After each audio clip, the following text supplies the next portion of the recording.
had everybody's mic muted again. It's either one thing or another. What did you think of the new intro? Yeah, I felt like I was in a mystical place in a far off land. You know, I just was thinking I'd try something different because I don't know, just because. We'll have been around 3 years, right? Next month, Yeah. in April. So maybe it's time to try something different, you think? Well, if it was me running that music board, we'd be having heavy metal just, hitting to wake everybody up the second that thing comes on. Okay, well, I'll tell you what. Let me look for some heavy metal music, and I'll try that for next week. So what's heavy metal to you? I mean, when are we talking heavy metal? Well, we don't have to do heavy metal. I just some hard rock. Foo Fighters, maybe? No, a lot heavier than that. Metallica. Heavier than Foo Fighters. Yeah, Metallica. Oh, AC/DC, okay. Something like that.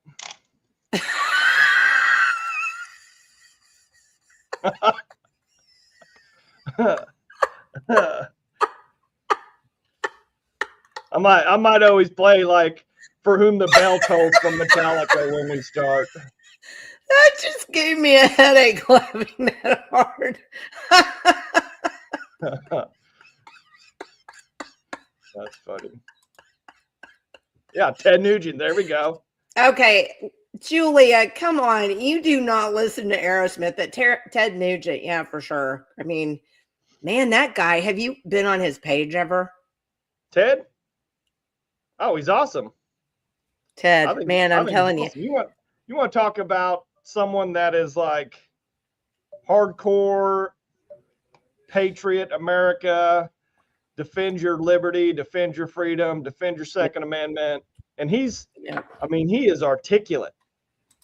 He's a wild man. Yeah, he is articulate. But you know who, I'm going to have some kind of a brain thing and I'm not going to remember. Alice Cooper. Yeah. I didn't know Alice Cooper was conservative. Really? Yeah, I didn't know that. So he loves to play golf. And Dave used to play golf years ago before we had a farm, and all he did was like fix things on a farm. He used to go play golf, and I bought him this book because Alice Cooper was talking about playing golf, and I thought, well, this will be interesting. And I actually read the book too because I just wanted to see. He is an interesting man, born again Christian. Wow. Just really interesting man. You would be really surprised. Alice Cooper. Yep. There you go. Yeah. See, we just don't know these things. So, I'm kind of at the end of my rope with running already. Lisa and I can probably talk about this when she gets on here in a second. This is for the birds. I'm telling you. So last night I put up my first great big sign, and the first thing I get is a text saying, you forgot to put authorized and paid for by. I was like, you can't be serious on a sign. We're doing signs now. Okay, so I didn't know that the big signs had to have that, because I'm counting on like the people that are helping me with my campaign to tell me these things, right? So, well, don't take your sign down. Just go just write it on like a piece of tape. Just write it and put the. Well, I'm going to take the sign down because I've spent all morning hand lettering all the other ones. And I'll just take it down and put the other one up. But then I panicked this morning because I've got a letter I'm trying to send out. Did it have the year on it? It's just like they nitpick us with all these little bitty things while they're letting these dark money groups take over everything, and they don't do anything about it. That's what I was you know what I'm saying? Yeah, that's what I was just going to say is if Jenny White doesn't have authorized and paid for by Jenny White for, whatever. HD 2026. So if you don't have that on there, Jenny White will get crucified, but no one else will. That's what'll happen. Absolutely, because I'm the one that's the critic of the ethics thing. So absolutely, they're going to come at me. Are you kidding me? But the point of the matter is still, Why are we nitpicking the stupid stuff when we're letting the big stuff go? Yeah. I mean, it's just, what is it? There's something about that, there's a saying about that when you let you just look at the little, magnify the little things and you let the big things go. I don't remember. There's some saying. I don't remember what it was, but it's just, it makes me so mad. I mean, it just is so dopey. Well, I think that's kind of just the overall situation we're in. We get distracted by all these little tiny things across the board, whether it's politics, our own personal lives, our family, school, whatever. We're distracted by all these little things when these really bad things are what's happening, but we can't see that because we're too worried about all these little things. I don't know how to fix that, though. I mean, outside of just like smacking people upside the head, I don't know how to fix that. Like throat punch. Stop that. I mean, I don't know what else you do.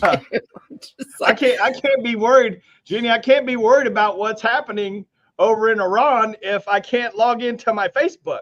You know what I mean? I can't do that. Disclaimer though, I don't have Facebook. Everybody knows. I know that. You don't have. No, everybody in the world knows you don't have Facebook, Michael. It's not like that's some big secret.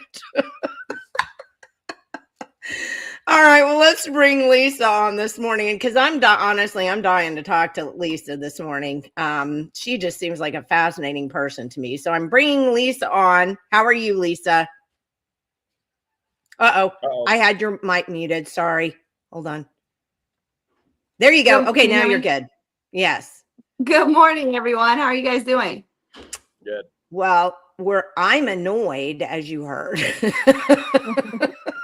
Actually, I was listening, Jenny. What you can do is there's a place in Edmond, and I made the same mistake, except I came home with the signs and I said, oh my goodness, they forgot to authorize.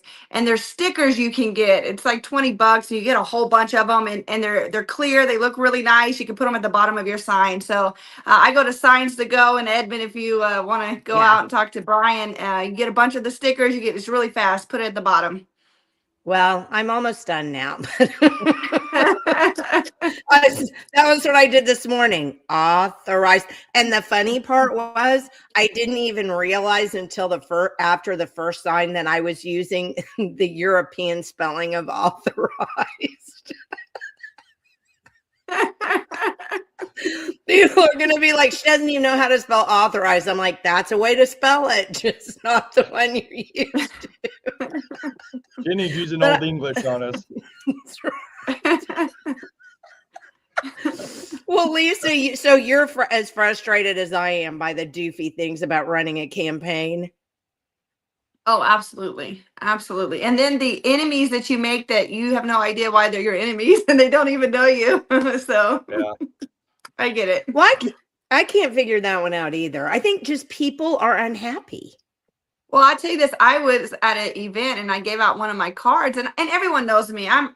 This is who I am everywhere. I'm very friendly. I'll talk to anybody. I don't care who you are. As long as you're respectful, I'm respectful. Mm-hmm. And I go out and give out my campaign card, and she throws it on the floor. I was like, you could have just not taken the card. Why did she throw it on the floor, though? Seriously. I mean, I don't know. And we were in a church, and, and a lot of these same people are very Christian, godly people, and then they act that way, and I don't understand. That's why you always got to watch people, how they live their lives, not by what they say, but how they live their lives. I'm big on that. Well, I had a funny story about giving mine to a Democrat one time. She didn't realize that I was a Republican, and we were talking about, but she was really nice. She goes, well, I'm going to give it back. And I was like, that's okay. I mean, we had a respectful conversation. It was okay that she gave it back. Fine. But she didn't throw it on the floor. Yeah, she threw it on the floor in a church. So sometimes you just got to laugh. Watching. There you go. That's right. Why was Lisa? Why was she so offended? Because you were a Republican and she was a Democrat, or No, what? What was actually, the? she's a Republican. She just supports the other guy that I'm running against. So unfortunately, it's not just, hey, I'm sorry, I'm supporting your opponent. Good luck to you. I mean, we're all Republicans running. Yeah. If you know, we don't have to hate each other. You know, we have. That's why we live in America. We have the right to get involved. If our visions are all a little bit different of how we see things, she could have handed me my card back and said thanks, but no thanks. You know, I'm supporting your opponent, and we could have moved on.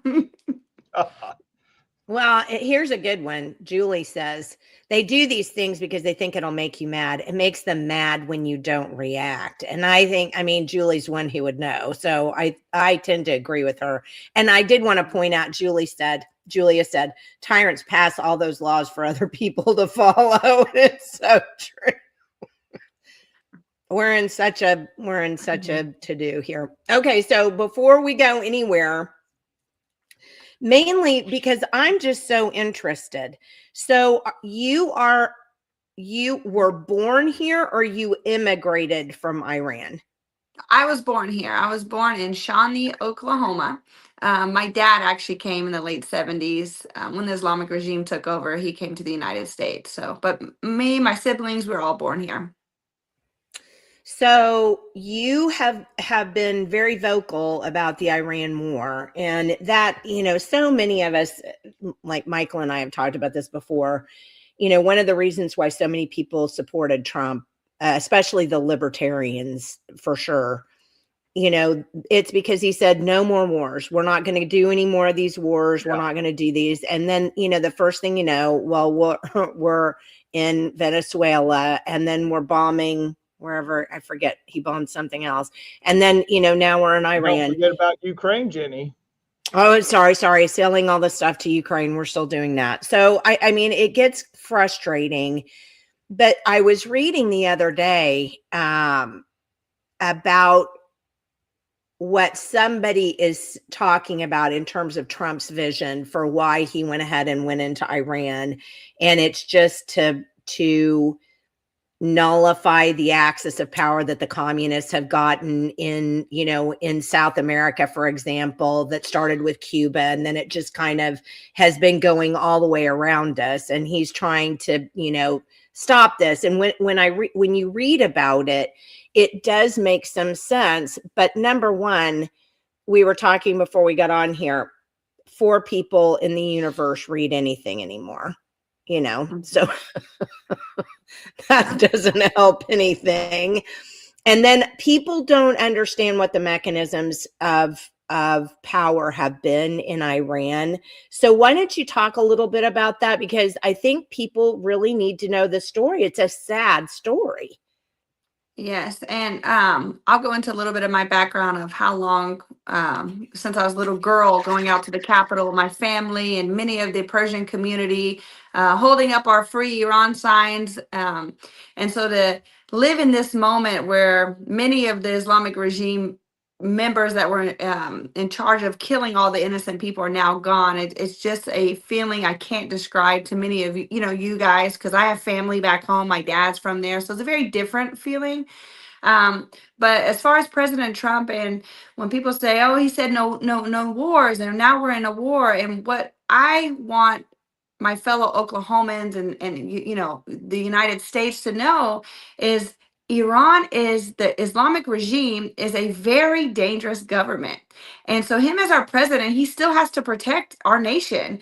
And yes, maybe during campaign time he was hoping they may agree on their negotiation and then there would be no wars, right? But they didn't. And I've known since a little girl, my dad going out and having interviews and uncles having interviews saying the Islamic regime, they are not a government that you sit and talk with and negotiate with. That is past their head. I mean, they want it one way and one way only. They want power. And so President Trump is doing exactly what he needs to do with this kind of regime. Their number one goal is to eliminate the United States, Israel. And we have to take people like that serious. We can't just keep ignoring it. Unfortunately, President Biden and Obama sent millions of dollars, not in a cashier's check, not in an IOU, cash pallets to Iran. And what did that do? It helped fund their missiles, their to come eventually harm us. And so I know it's a scary time, and we don't want war, but we have to look at the bigger picture in the long run of how that protects the United States. Now, I'll go in about Iran and growing up. And my dad came in the late 70s when the Islamic regime took over. And on my campaign trail, honestly, I've met a lot of people that are so familiar with Iran and they know it as Persia. So a lot of people don't understand Persia and Iran are the same. And a lot of times people confuse Iran with Afghanistan, Iraq. And I tell them all the time, don't do that. That is your biggest mistake. They're totally different countries. I mean, Iran is one of the wealthiest countries in the Middle East. Some of the most educated women and men. And you see in other Middle Eastern countries, women aren't very educated. They don't get to go to school, but not Iran.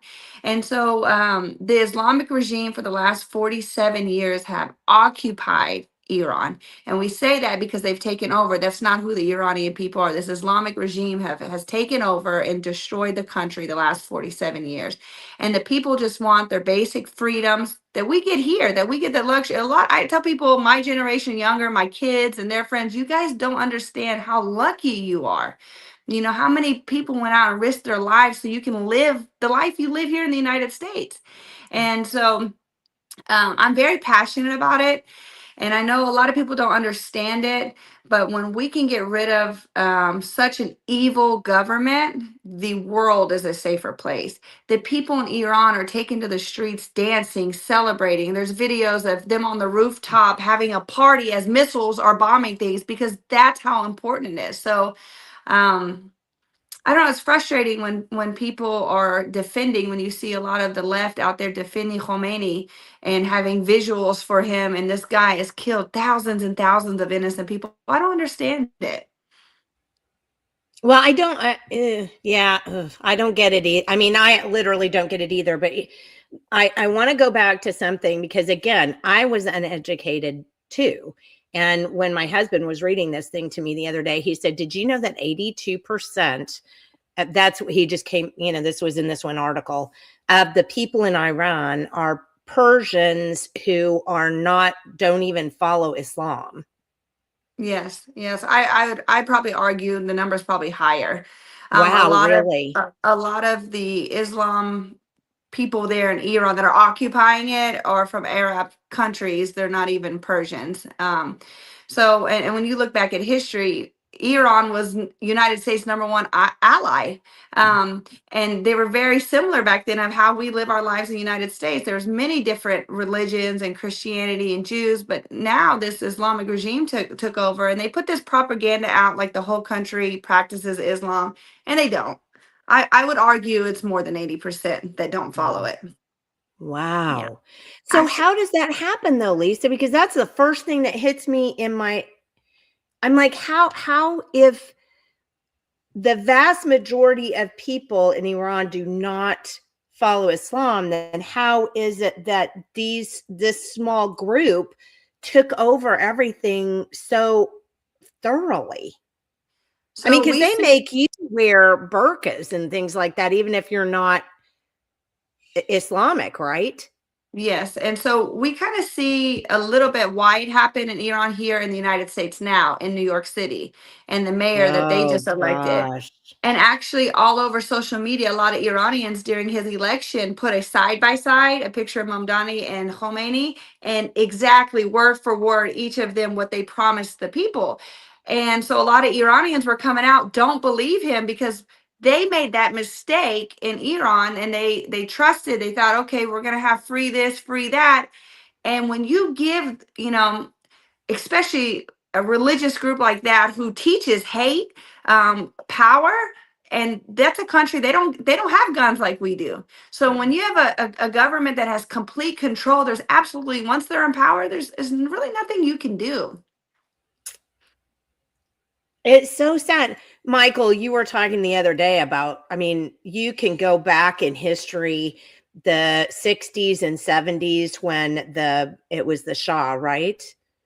Well, no, but yeah, the Shah was in there at that time. But I mean, you have to go back to like when it all really started, in my opinion, with Iran was back in 1950 when Mossadegh was in there, and he was going to nationalize the oil for the people. That girls were wearing bikinis back then. It was just like the United States.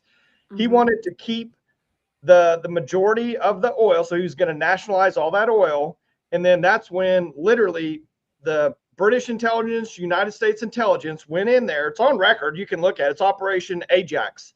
They went in. They overthrew him, the democratically elected president, or whatever his title was. That's when they started installing. They installed the Shah. The Shah figured out that he was kind of going the same direction.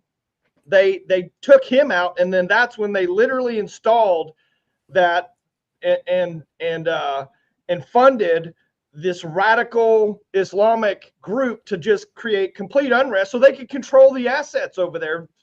Since then, I mean, that's what it really comes down to, is all these people have been killed because of energy dominance by the UK and the United States over there. I mean, it absolutely drives me crazy, but we were a part of what happened, and why it is the way that it is now is because of things we did back in the 50s, 60s, and 70s over there.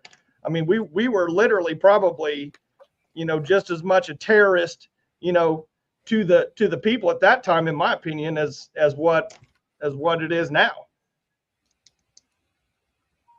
Yeah, Lisa. I agree with you, and a lot of and what I like this time, and who knows what will happen, but Reza Pahlavi has come out as the new he's agreed to be the transitional leader. I don't know how much the United States will have a say so on moving forward on their government or how that works, but the people want Reza Pahlavi to kind of transition them into their new government if it goes that way, hopefully. Well, what do you think about this guy? I mean, do the Persian people like him? I mean, are they on board with that? I mean, it seems that way. I mean, they're taking to the street, they're losing their lives just I mean, you would get killed just saying the guy's name. So they're going out there chanting his name. They support him. Like I tell people all the time, I don't live in Iran. I have family that live there. I'm not to say who is right or wrong, that's their decision. Just like me here in the United States. I live here. I feel the pains and the glories of different things in my country. I know it a little differently. They know their situation very differently. So if they're risking their lives for this man and they're saying they want this is the guy, then I can't tell them that he's right or wrong. That's their decision to make. I just know the Islamic regime that they have now has to go. They're killing way too many people. I mean, January 8th and 9th, I think they said over 40,000 people were murdered. That's just not acceptable. Well, it's just horrifying. And I mean, I remember when growing up, my mother was into history, and trust me when I say I have a library back there that I've sworn my children, I'm like, I don't care what happens, you are in charge of keeping that library. Because it's all these old encyclopedias and all these old history books, that we just don't have on the shelves anymore. And I remember one time Mom this Life was an old magazine when I grew up, and it was a lot of it was based on photography, and there was some of the most beautiful photography in there. And I remember pictures of what I guess I would call Persia, before it was taken over. And it looked just like America. I mean, there wasn't any difference between, the fashions and, what girls were wearing and what, it just wasn't any different. And then you look at it now and it's horrifying. It's heartbreaking. There's no doubt about it. Yeah. I mean, and then you look at what's happening in so many, oh my goodness, you look at what's happening obviously in New York. I mean, that's kind of the big in your face issue. But then you look at what's happening in places like Texas, where we're allowing these big Islamic communities to come together. And I just think, yes, America is based on religious liberty, but not terrorism. I mean, I don't know. I'm real. leery about all of that. It just makes me extremely nervous. I mean, because we've seen what has happened in other countries. So it makes me nervous. I wish my dad's in DC right now. I wish he could be here with us because he's very passionate. Obviously, he, came from that region over here, so he knows it very differently. And one thing he'll say, the biggest mistake that the United States is letting a lot of these extremist Muslim, especially the time when we let all the Afghan refugees come in. And Yeah. actually, if I had a chance to work with a lot of the Afghan refugees that came into Oklahoma. And the things that I experienced with them was life changing. And another reason why I got into wanting to run for labor commissioner, because I seen how broken the system is and how easy it is from someone to come from clear across the world, come here, take advantage of our system, and nobody's doing nothing about it. But that kind of transitions on to, oh, hey, I've seen this before, but I think it's true. Our Constitution is not a suicide pact. I mean, we definitely want people to be able to worship like they want and have their own lives, but you can't, it can't be something that you're going to then, attempt to subvert our Constitution in any way or hurt or, Yeah, I mean, people. you basically have to assimilate to this country. If you come here, just like I've said many times, I'm literally first generation American. When my dad came here, he became an American. He wasn't still trying to be Italian and speak to us in Italian and say Italy's the greatest and this and that. He wanted American culture and teach us American culture. Probably same thing with you, Lisa, and my grandmother when she came over.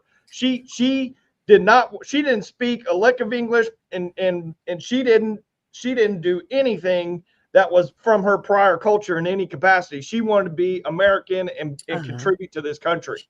Let me say this, Michael, you're absolutely right, because the time I got to work with a lot of the Afghan refugees, my dad and we were in Walmart, and gosh, my dad is just whatever comes to his mind, he says it. He's just very direct. I can't relate to that at all. He's very direct. And so we're in Walmart, and this guy from Afghanistan, they have I don't know if you've seen, they have like this longer shirt, kind of like a dress to their knees and their pants. tunics. Yes. And oh, my dad gets so hot and upset, and he goes to the guy. I speak Farsi, and my dad speaks it, but it's close to Dari what they speak. So he goes up and he speaks to them, and what he says to them, and I'll just put it in the way I can say it to you guys on here, is basically, go home, change your clothes, because you're in the United States. Don't wear that crap here. I mean, he was so direct with God. My face was red. I said, Dad, you can't say that to that guy. That's what the great thing about being in the United States, right? He's like, no, not here. You come here, you have to be an American, talk like an American, act like an American. And he gets so passionate about it. But he does not, I mean, my dad does not care. And they come and it's one thing, like, we were brought up, I speak Farsi, we know the Persian culture, but America was first in our household. And my dad is so grateful to this country because it's given him a life where he, is retired, enjoying it, but he works so hard to earn everything he has. His kids all have great lives, his grandkids. And so he hates to see people come in and mistreat or disrespect the United States. Hi, baby. Well, real quick, I think something really important you just said there that I do not want to overlook, because this goes back to my family also. You said your dad came here and he had to work hard. No one gave my family anything.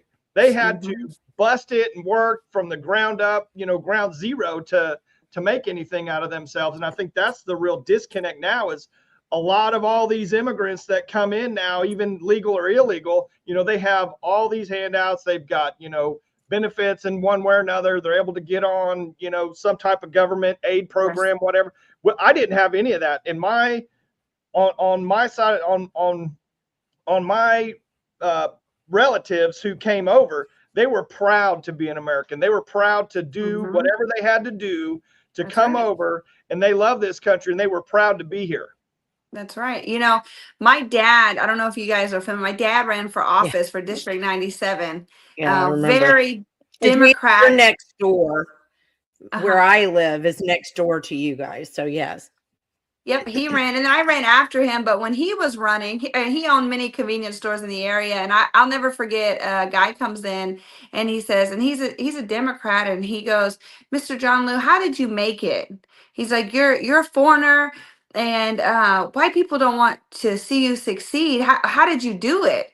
And he said, "The way you're thinking right now, you'll never succeed." He said, "Don't make an excuse. Don't use your color. Don't use." Go out, work hard, and go after. If one door shuts, go find another one. That's how I was raised. If there's a no one way, you better find another one. There was no sympathy in my household of it's gonna be okay. You better work and find another way. So and so my dad told the guy that he said, you keep having that mindset, you'll never be successful.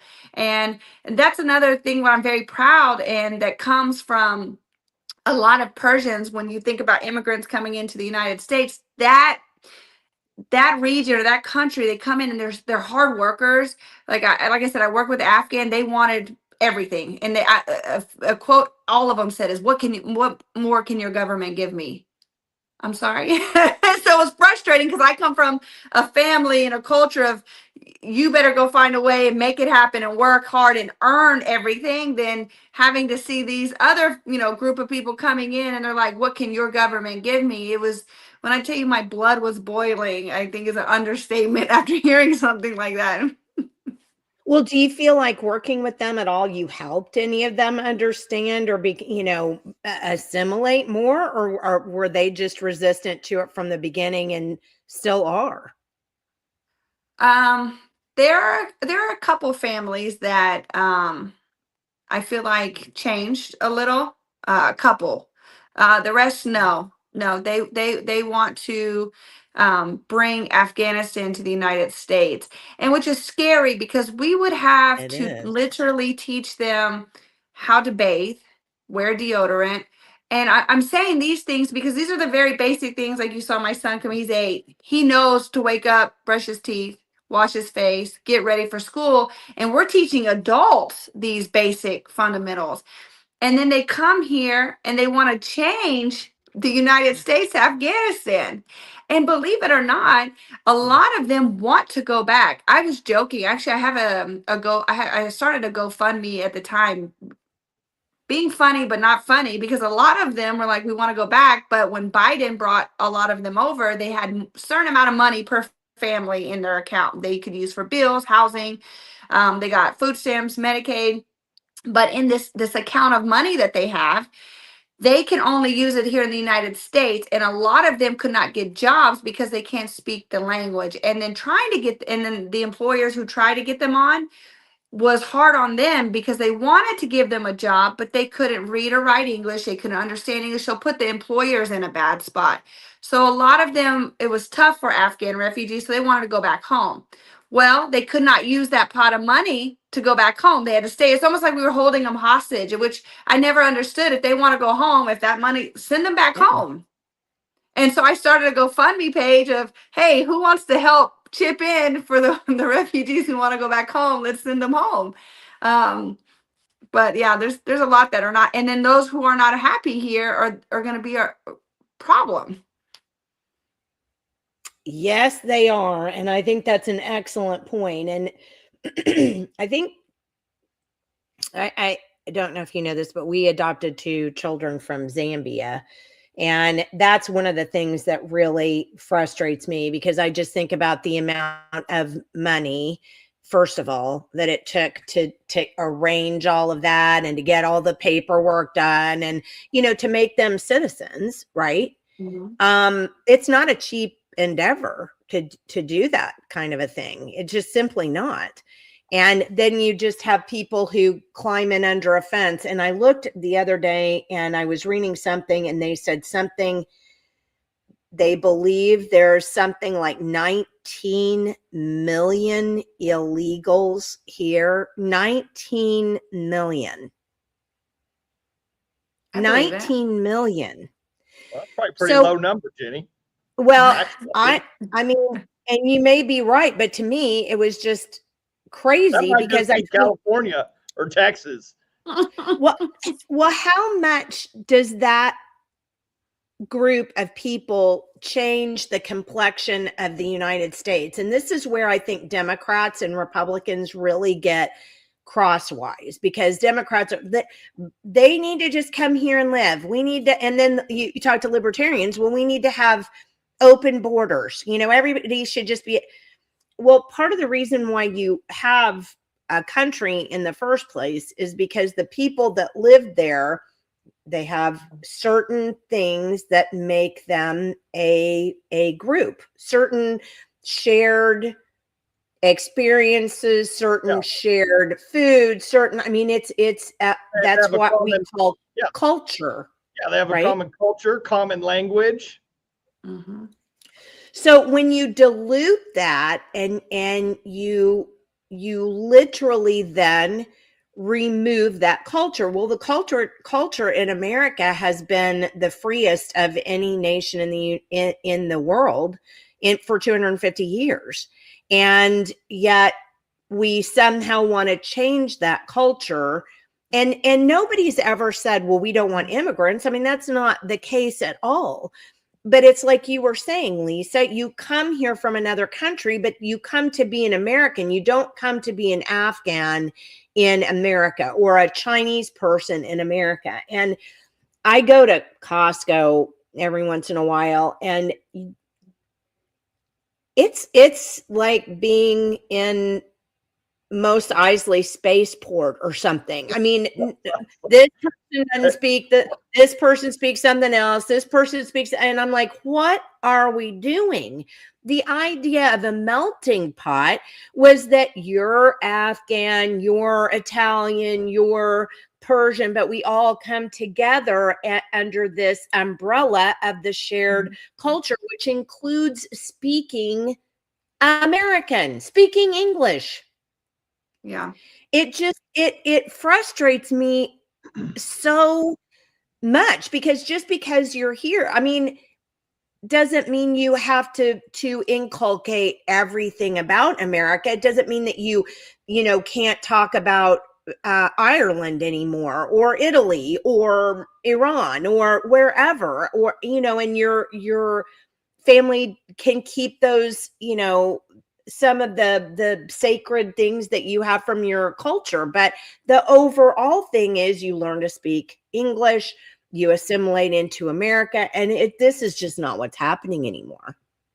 No, and it's sad because if you go to other countries, they don't do what I mean, you respect their country, you respect their culture. Yes, you do. I went to Cabo so many years ago, and it's not English everywhere. People aren't speaking English everywhere. You still got to go and respect their town and their country. So I don't know where it gets confused. And I guess maybe that's where we go back to education. If people are really knowledgeable, educated on what it means to be an American, it's not to erase your history and your culture. Right. It's to love this country. You can still embrace it, but also embrace being American, And unfortunately, I don't know why it's been popular in this new society or new age of disrespecting. I was watching a video on Facebook. A guy maybe looked 19 years old, just dragging the United States flag. And, it really brought me to tears, because there's so much behind that flag, and for it to be disrespected. I always say we should have a student program. You know how we get students here, what is it called? Oh, I'm having a blank. Exchange student programs. We need to have the same thing. We need to send people to certain countries and let them stay there for so many months. And I promise you, they will come back a whole different person and respect the country they came from. It's so funny that you say that, because that's what I used to say. After high school graduation, we just need to take all of them and dump them over in India, for example, for like a month. And then and then you come home and you enjoy the fact that you can go to the bathroom in your own bathroom. I mean, we don't even think about these small things, but we want what we have on our own, under our own set of conditions. And it's just the narcissism, I think. Yeah. And that's the beauty of our country is, Lisa, that kid can drag the flag on the ground because he has the freedom to do that. You go do that somewhere else. Think about if he was in Iran or someplace doing that, he'd be strung out. He'd be gone. Yeah, He would he'd be be dead gone. right now. He'd be dead. Yeah. Yeah. Yeah, they don't play. I mean, it's so absolutely ridiculous. But I do want to go back to what you were saying about you decided to run for labor commissioner because of your work with the Afghan population. Now, explain this a little more in detail because I thought that was really interesting. Well, the one working with the Afghans was the final like push in. I mean, there's the last almost decade. I've I have my own business. I've worked as president of many boards of getting in workforce programs, getting people into work. That's from men and women who have been incarcerated. They're getting out, getting them in the workforce. Our youth actually working in with our schools to get our kids into different programs because, as we know, college is not a one size fit all, right? So working with principals and their schools and their students, getting their kids into some kind of workforce program, and also working with our most vulnerable communities, our homeless communities, of getting them to work. And then my last step, I was asked because I speak Farsi, and a lot of people, you build relationships over 10 years. They see the work that you're doing. They're like, hey, you've been so successful getting all these other categories employed. Can you help us get the refugees? Now I work with Afghan refugees, Venezuelan. They came from Colombia. So there's a variety of refugees I work with. Majority was Afghan because I spoke the language. But a lot of them come here and they come with a work permit. I tell people all the time, refugee does not mean illegal. They are legal to be here. They get a social security card. They get their work permit. And our job was to get them acclimated to community, learn about how to be a good citizen, get a job, pay their bills. And working with them and working with employers, like I said, was a real strain on employers because they needed the work, they needed the help. And this was something new to them. And so they would hire the refugees that come, and about 99% of them cannot speak English. And so they'll hire them. Then they needed a translator. And then a lot of times with the Afghan population, because of their religion, there's certain things they can't eat or they got to pray so many times. And here, and I mean, the jobs that they were getting, a lot of them were kind of like factory production jobs, and you can't leave that line. And so when they're needing to leave and they know it's religious, so the employer kind of is walking on eggshells because they don't want to be sued for discrimination. It's just really hard, and it was unfair for the government to put our communities in this without no real plan for them. We just brought them over and threw them out to the wolves, and it put strain on our communities. It was unfair to the refugees too. They can't speak the English. They just knew, hey, we're coming to America and that's it, and they're going to pay for all our bills. And but what got me was two things. One, there's a lot of previous Afghan community members that have been in Oklahoma that are hiring refugees to work with them in their business, paying them $2 an hour, working 12-hour shifts, 7 days a week. Wow. And so slave labor, essentially. Yeah, and they don't speak English. They don't know the system, so they're taking advantage of them. And so I reported it, and there's nothing coming out of it. And so I tell people all the time, when you're connected with things and you're actively working, you see all these bad actors, you see what's going on. Your impact of getting in certain seats or areas is very different than someone who is in office, or you know what I mean? And no shade to anyone, but we got to start getting people in who understand or see all these background things. That is really important, because when they're hiring anywhere from 20 plus people to come work for them, and then they tell them, listen, we'll pay you cash, you can get food stamps, you can stay on Medicaid, that's hurting us as a state. Absolutely. Without question. And then I'm sorry, I get passionate about this. You guys got me on fire over here with this. How many Oklahomans do you know that can go apply for Social Security and get approved in 2 weeks? Yeah, nobody. You can't even get an appointment at your Social Security office within 2 weeks. Well, and I'll say I had two personal cases that I was around, Afghan cases that came and they got Social Security 2 weeks after being here. And you can go on the Social Security website, and there is article. Oh, I can't remember the number. I could share it with you guys later, but it is on the Social Security website about refugees and their status on getting it. Because everyone's like, refugees can't get it. Yes, they can. And not only can they get it in 2 weeks. Now, here's my thing. I'm very big if you're putting into the pot, right? If you're paying into your Social Security, you're working and you need it later, that's what it's there for, right?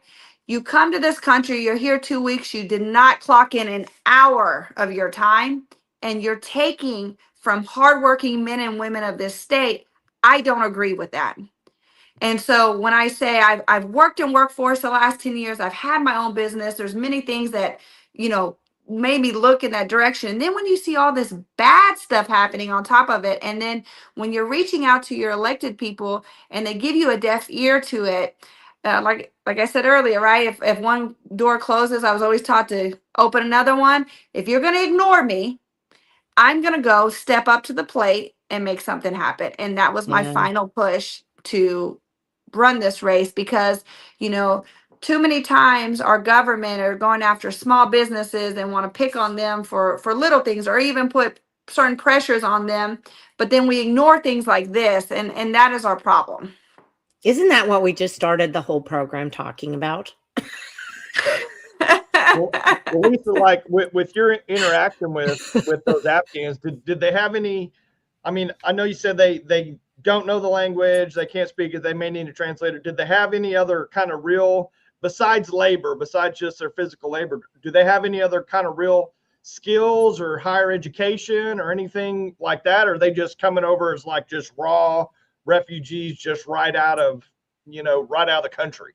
No, there was a mix of both. I mean, there was people that come with 2 master's degree, and the guy I'm thinking of, 2 master's degree, spoke 5 languages, very intelligent, and a lot of those were somehow paid to get in refugee status. It's all political. They all have a certain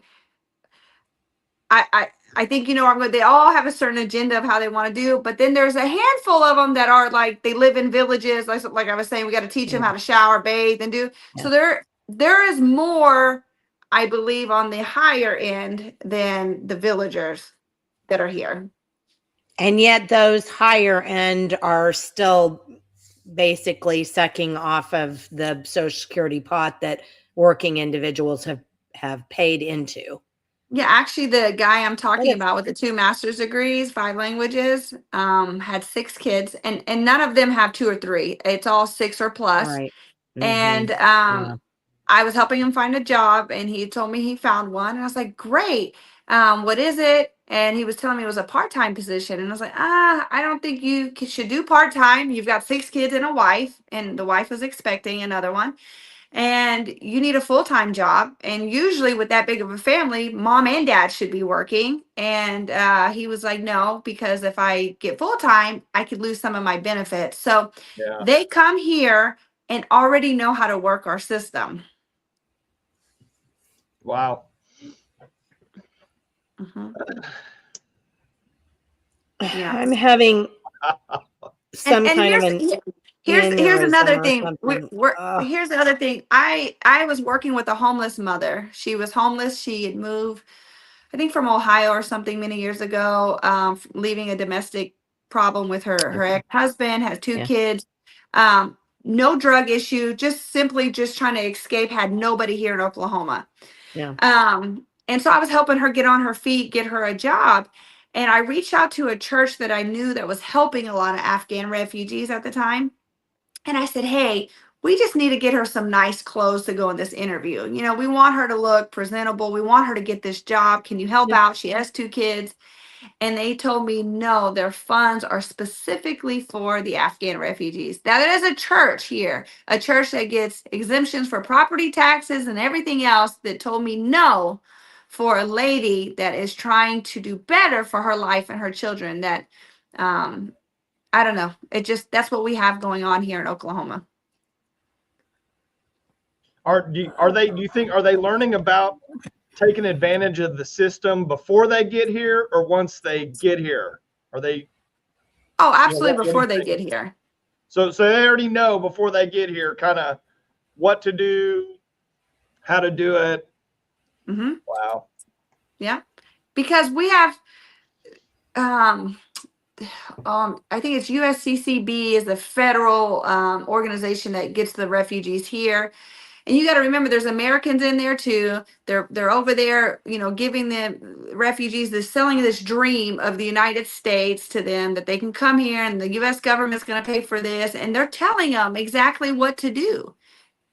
And that that is a big problem. And then they come here and they get all these benefits, and then we have seniors and juniors that are having to take care of their families because their moms are they're probably single moms and they're working. So then our juniors and senior kids have to work to help to take care of their families at home, and then all the opportunities that we could be giving them to set them up, like I always say, a pathway to purpose rather than a pathway to prison, and get them on the right track. We're giving it to everybody else but our kiddos, and that is a big problem if we don't step up. I tell everyone that this election, everyone's talking governor, lieutenant governor. Our biggest races right now that everyone should be paying attention to is school superintendent and labor commissioner, because they directly affect our youth and our young people, and they are on a very scary path right now. There were programs for trucking, the CDL. They were giving to specifically only Afghan refugees to go in and get their license. They can't speak the language, they can't read it, but they can go get their CDL.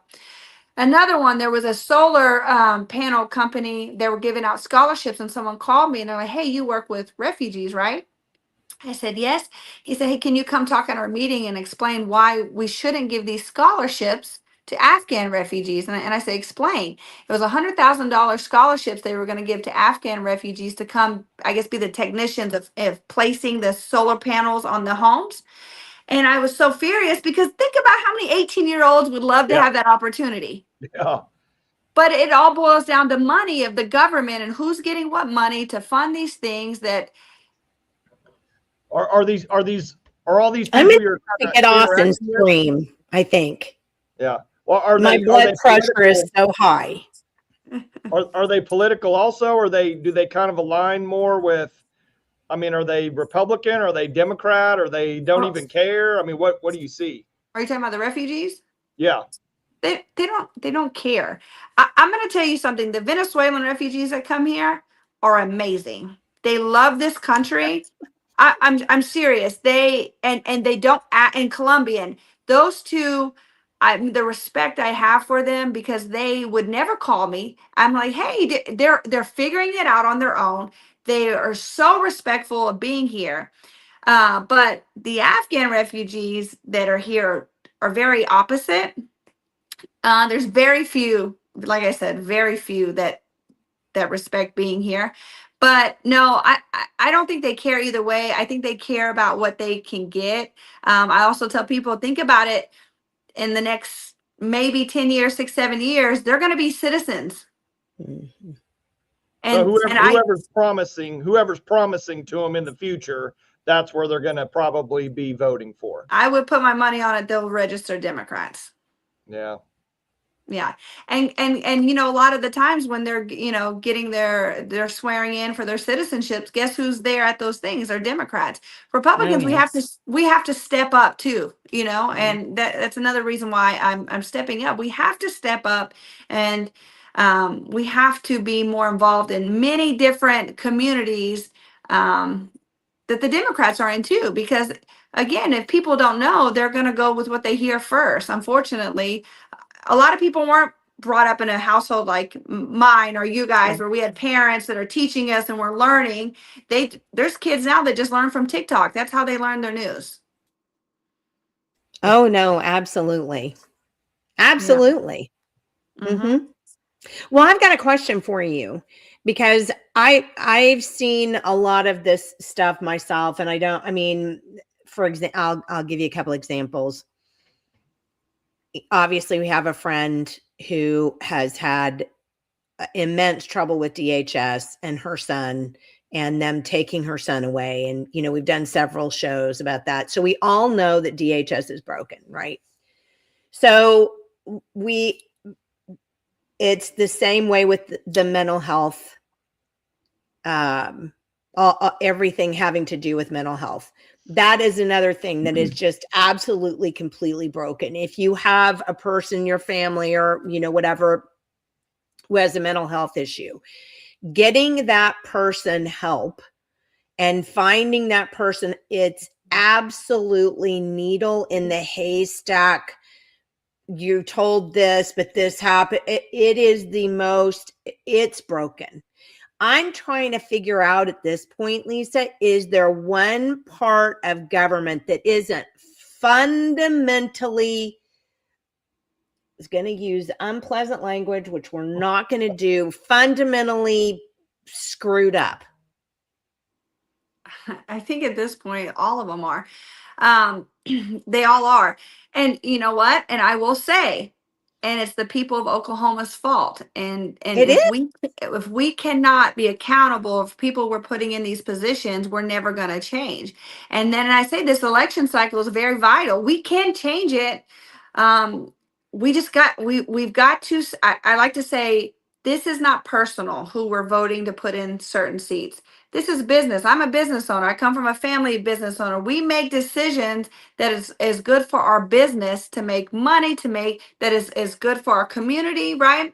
We're not going to make business decisions to make people happy, to make them feel good. We have to make the right decision, what's going to be the best for everyone. And I think we've made too many decisions politically based on he's our friend. I've known him for this long, and we're going to feel bad if we don't support him.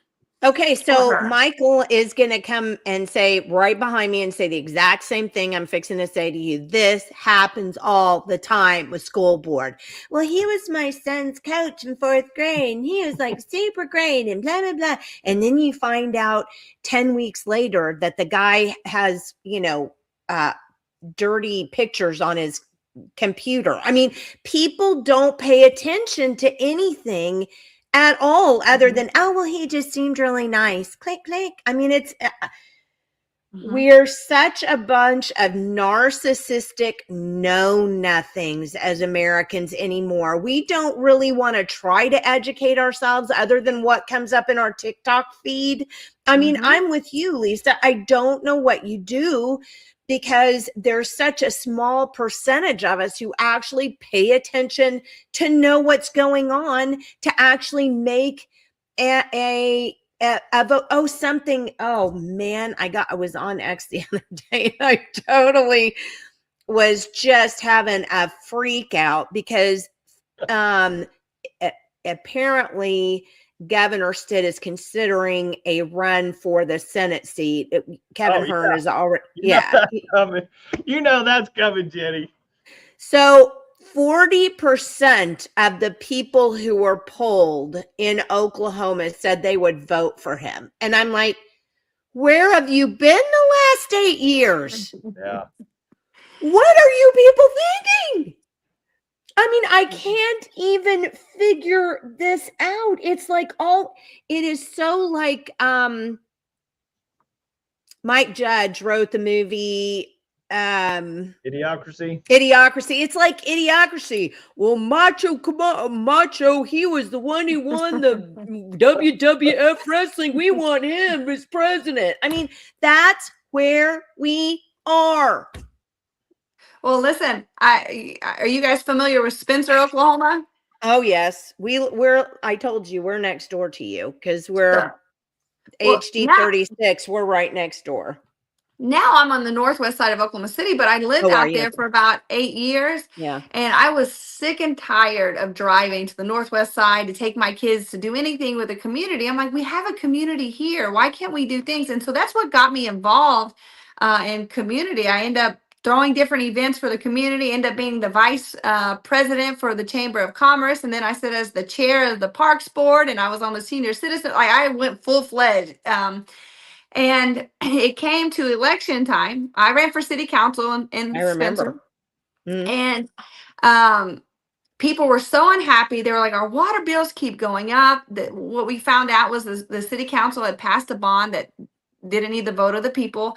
And what that did was raise the water bill 5% every year. And what people don't realize, the first year's 5, the second year's 10, the third year's 15. And we had a lot of senior citizens in our community, and their waters were getting turned off because they're on a fixed income and they couldn't Right. pay, so much. And what another thing people don't know is you can go to your city hall and request everyone's water bill in your city. It's public information. And so what I did is I go in and I request all the city council members' water bills. And there were a few city council members that had $18,000 or more in water bills, and their water never got shut off. But they were shutting off senior citizens' water bill. And then when you present those to people, and then they still vote the same people in the office. So I don't understand it. And we got enough signatures to get an audit for the city of Spencer. Everyone was like, Lisa, just let it go. No one's cares. And we ended up getting triple the amount of signatures for the audit. The audit just came out this year, 6 years later. And it was over $11 million misused and a bunch of other documents that they couldn't find. And so 11 million. Wow. 11 million. Yes. In Spencer. And Wow. Spencer, a town of 4,600 people. Yes. Yes. And the people Holy keep voting crap. these same people in. I don't understand it. I don't understand it. Well, it's like we were talking about the judges the other day. I just did a thing on a judge, and I'll have to go back and because I'm going to put it out closer to election time.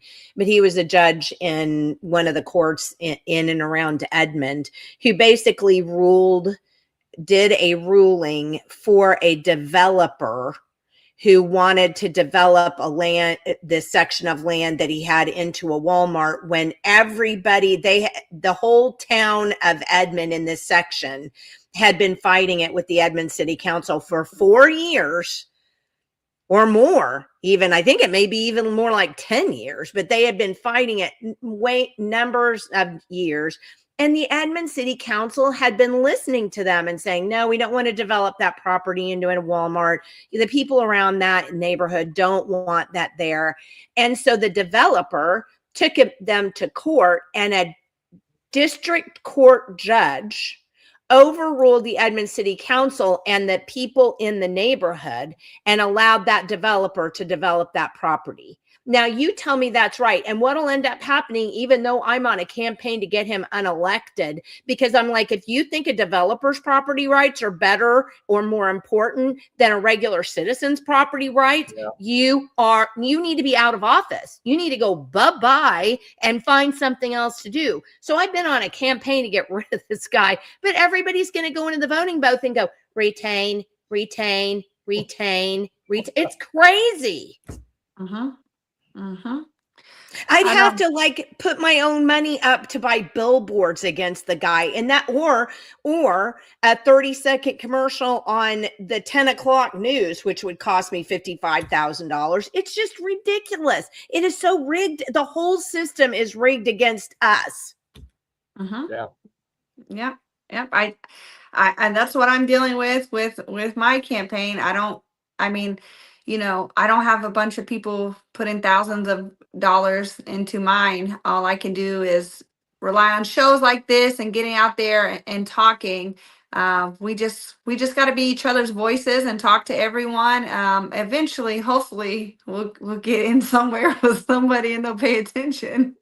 But I do agree with you. I mean, that is probably one of the only, you're running for a statewide office, so you going to doors is almost worthless. I mean, unless you have people in different districts to do that for you. But, with me just running in a district, I can go to these doors and talk to people. And when you can talk to people face to face, you can see some light bulbs go off, that maybe they hadn't really been thinking about. And I do think that so much of it, people just are so surface anymore. Oh my gosh, you see how the Thunder did?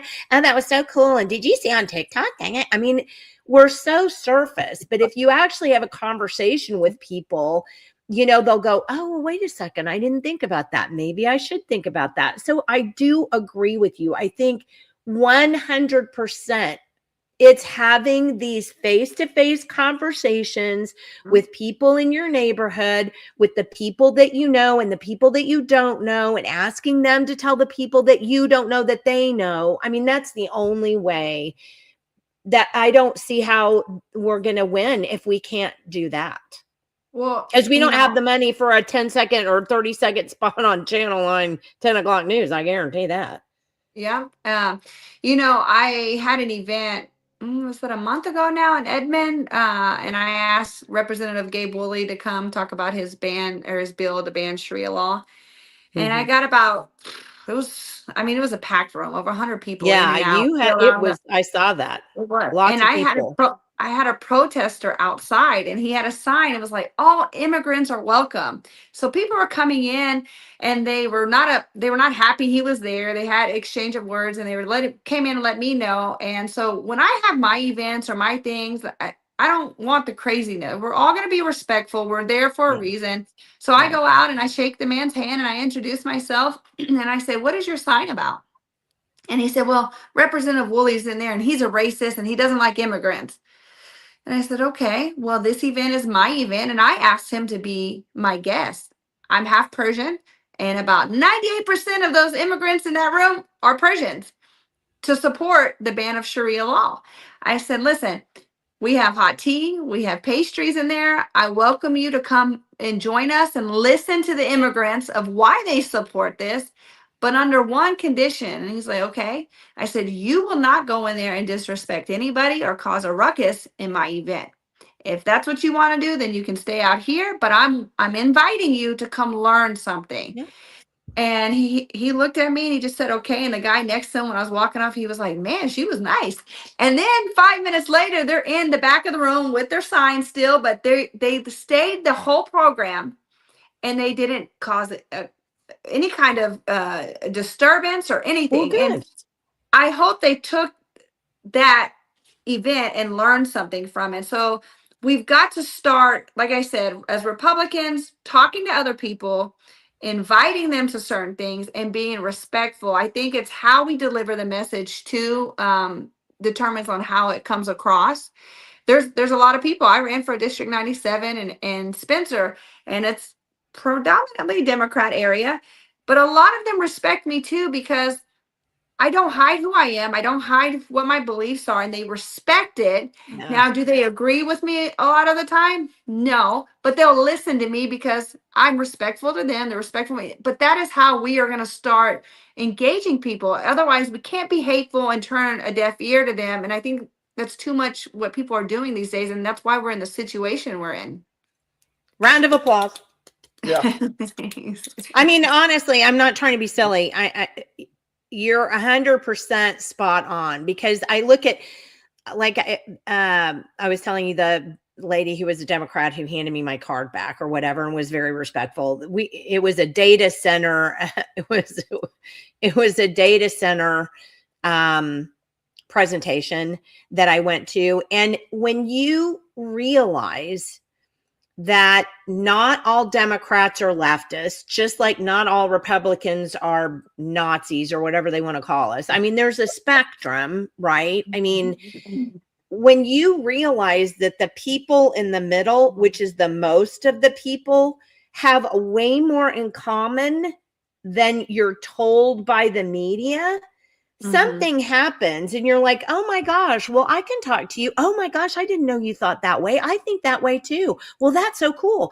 Well, you may not agree on the big issues like abortion or the size of government or, something like that, but I guarantee you that those of us in the middle, no matter what color flag we fly under, we have a lot more in common than the people who are trying to twist the narrative want us to believe. Yeah. You don't have to give up your beliefs. You don't have to give up your core principles to go, "Hey, I don't agree with you on this, but you know what? I totally agree with you on that. Can we work together on that?" Well, yeah, let's work together on that. If you think about that, how much could we get done? So doesn't it make a lot of sense, just cognitive sense, reality sense, common sense, that people would want to break us into these little groups so that we're fighting each other, so that we can't come together on those issues where we can really come together. To me, that makes 100% sense. Why don't people get this?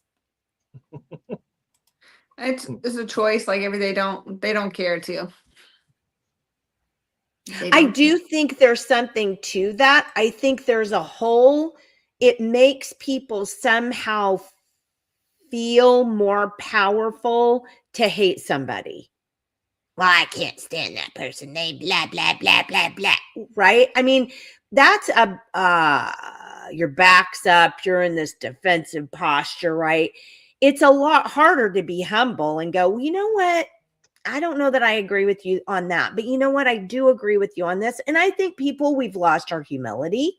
Nobody wants to be humble. They don't like that. They'd rather be mad and mad about something. And it's just wrong. Well, part of that, Jenny, too, is, going back to like your analogy with idiocracy, we live in a soundbite society. I mean, literally like just sound bites, 10 seconds that tells everybody what to do. People accept it, say, yeah, that's okay.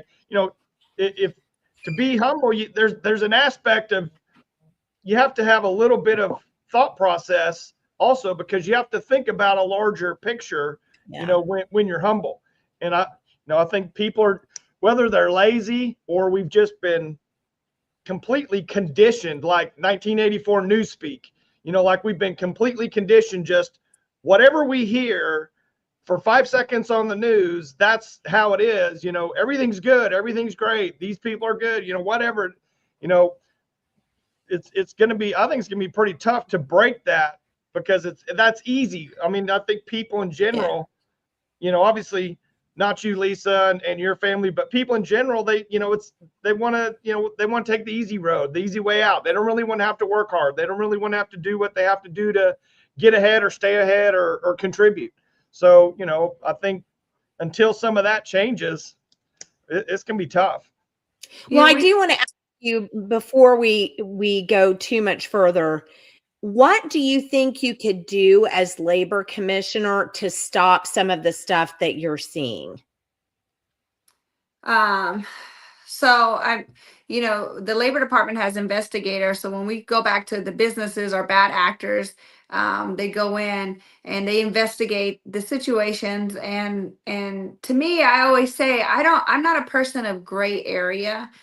Even how I parent, how I do everything I do is either right or wrong. It's black or white. Everyone that plays the middle is because they don't want to pick a side, and that's the problem.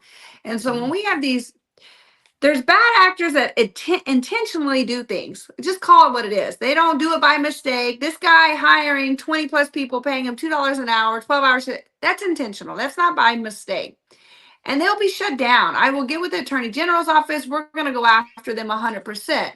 There's nothing. It's different than a business that forgot to, maybe missed an hour on their employee's paycheck, and we're trying to mediate. They shouldn't get penalized for something like that.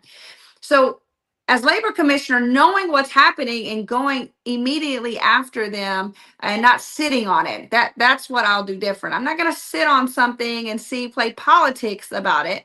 I know what's out there, and we're going to go out and make some changes and get with the Attorney General who can help in that situation. And then as far as, our youth and everything on that side of getting them employed or in the workforce, like I said, the last 10 years, I've been working with many nonprofits, entities that have scholarship programs, different training programs that can get them, our kids, into these programs. We need someone that is the bridge that connects everything. And if you're not familiar with programs that are out there, you're just familiar with one, you're not helping all of Oklahoma. We need someone who has the experience, that is knowledgeable about everyone. And I say, our churches and our nonprofits, they get certain breaks, they get grants and funding. Use them. Why does the government certain departments want to ask for more taxpayer dollars or more money when we already have systems set up that are supposed to do these things? Utilize them. And so because of the 10 years I have of experience, I know exactly which path we need to go to The only thing I tell people that I can't give you a for sure answer is when I go in, a lot of people say, oh, the first 30 days, what are you going to get done? And, a lot of people throw out all these different things. And I'm like, come on, in 30 days, you can't do that because Right. I don't know if you guys have business or just even common sense. When you go into something, especially the first 30 days, you have to analyze and look at your situation. You got to see what's going on in the department, what is what, and then make your plan. I could tell you everything that I'm going to do and it's going to happen. But once you get in the department, there are other things that I don't know. And then the other opponents don't know. And in many races until you get into the position. But what I can tell you is I've actively provided results of getting people employed. I've actively been in our community and see like these businesses doing all these wrongdoings and beating our system. I've seen those things. The problem is we haven't had leadership to attack those problems head on. Too many times, like I said, we're playing the gray area, we're playing politics. Unfortunately, the Commission area is known for a history of retired or termed out legislators that come fill this role. And what that does is they're still connected with a lot of the capital. And it's like, I don't want to make this person mad. I want to stay in good terms with them rather than serving the people of Oklahoma. And my only interest is our future of Oklahoma. I have no ties to no politicians. And I tell people all the time, that's why I don't accept any of the lobbyists to pack, because I'm not going to be anyone's puppet. I say, the strings to a puppet is the money, and that's what controls it. And if anyone that knows me, you cannot control me or stop me from speaking the truth. And my history of running for, 97 or in Spencer, everyone knows that I will speak the truth, and sometimes it may be uncomfortable for people, and that's okay, but it's the truth and we have to fix it. Well, so I've got another question to follow up on you. So, Michael and I, both of us we're really funny about a mandatory E-Verify thing. How do you feel about E-Verify? Do you feel like it actually works? Do you feel like, I know it's a federal issue, but it's as a state, we have to at some point comply reasonably. What do you think about the program in and of itself?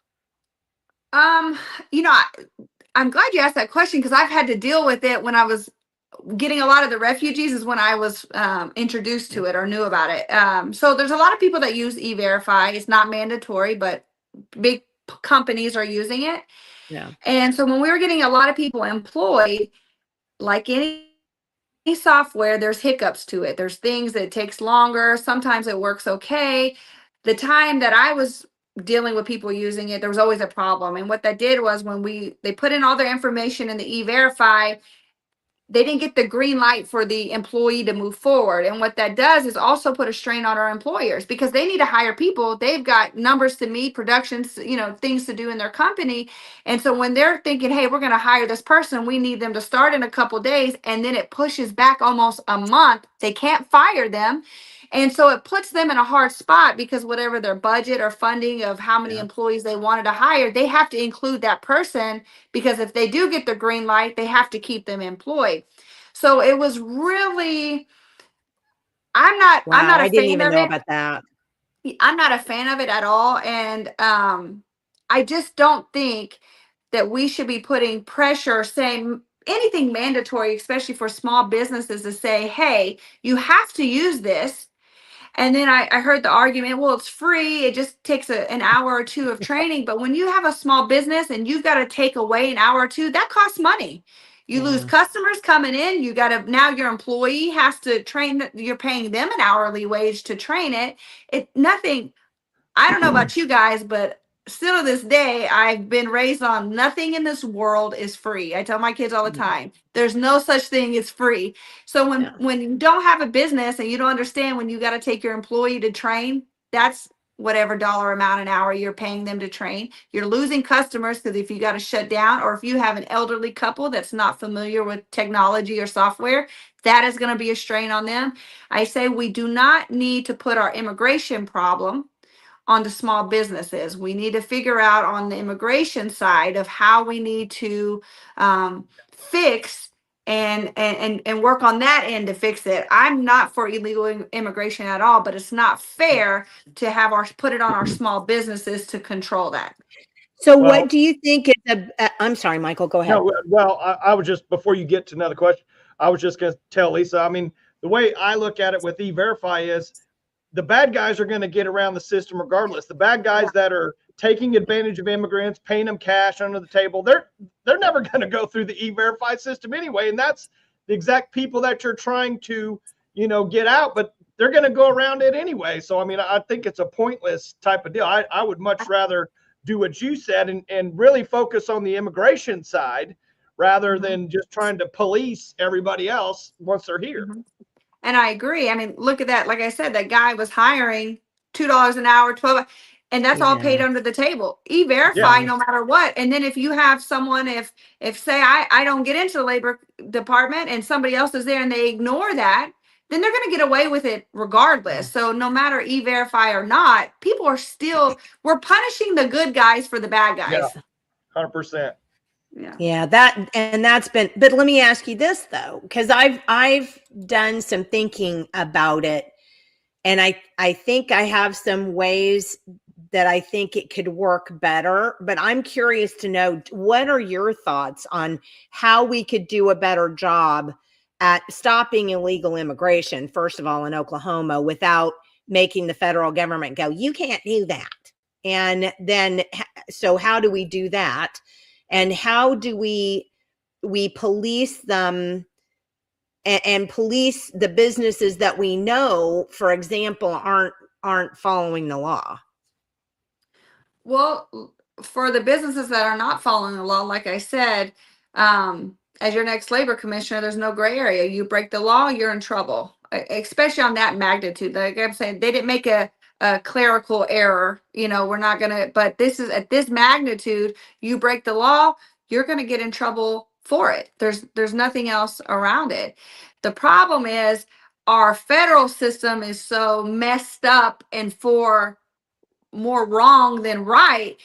Our government wants wrong, but they want our people to do right, and that's backwards. For instance, working with refugees that are coming, and I guarantee you this is how illegals got their food stamps or Medicaid. So when we had refugees come in and they got to go get their benefits, a lot of times their socials never came in on time with their work permits, right? And so we fill everything out with DHS and help them get it.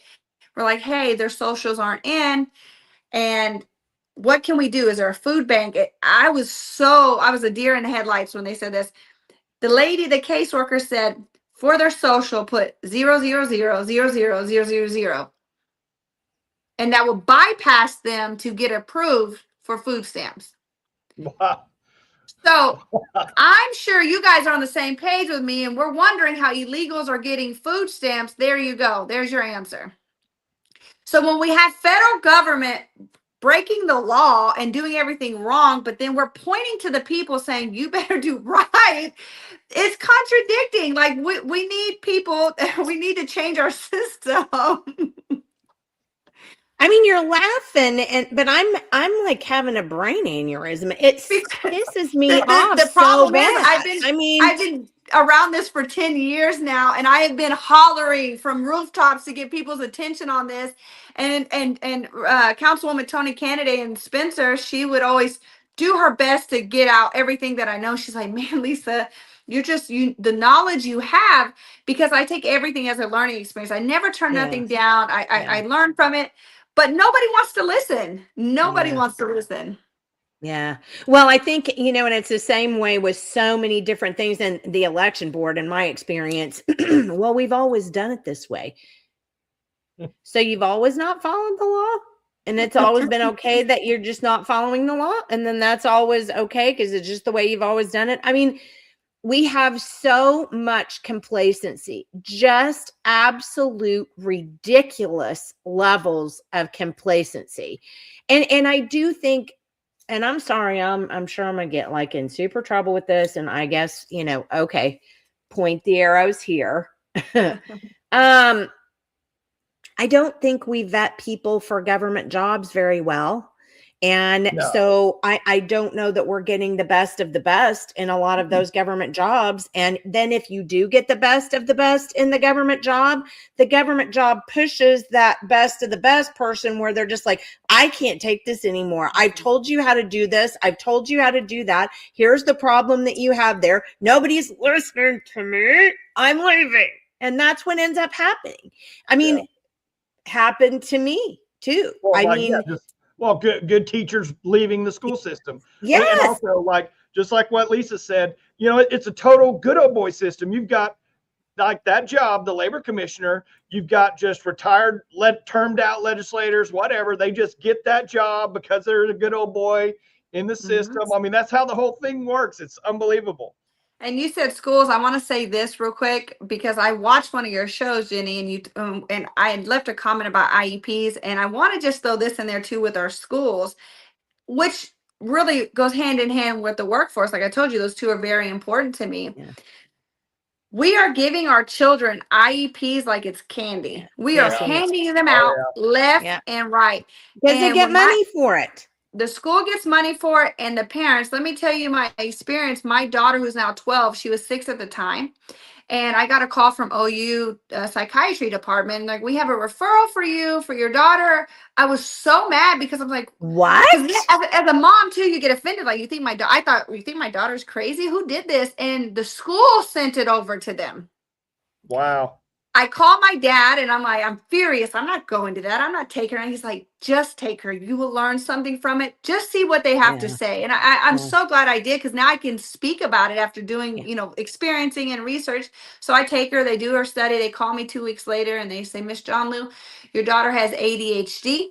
When she is doing something and a noise from the other side comes, she turns this way. She can't sit still. And I laugh and I'm like, she's 6. Like, she's 6 years old.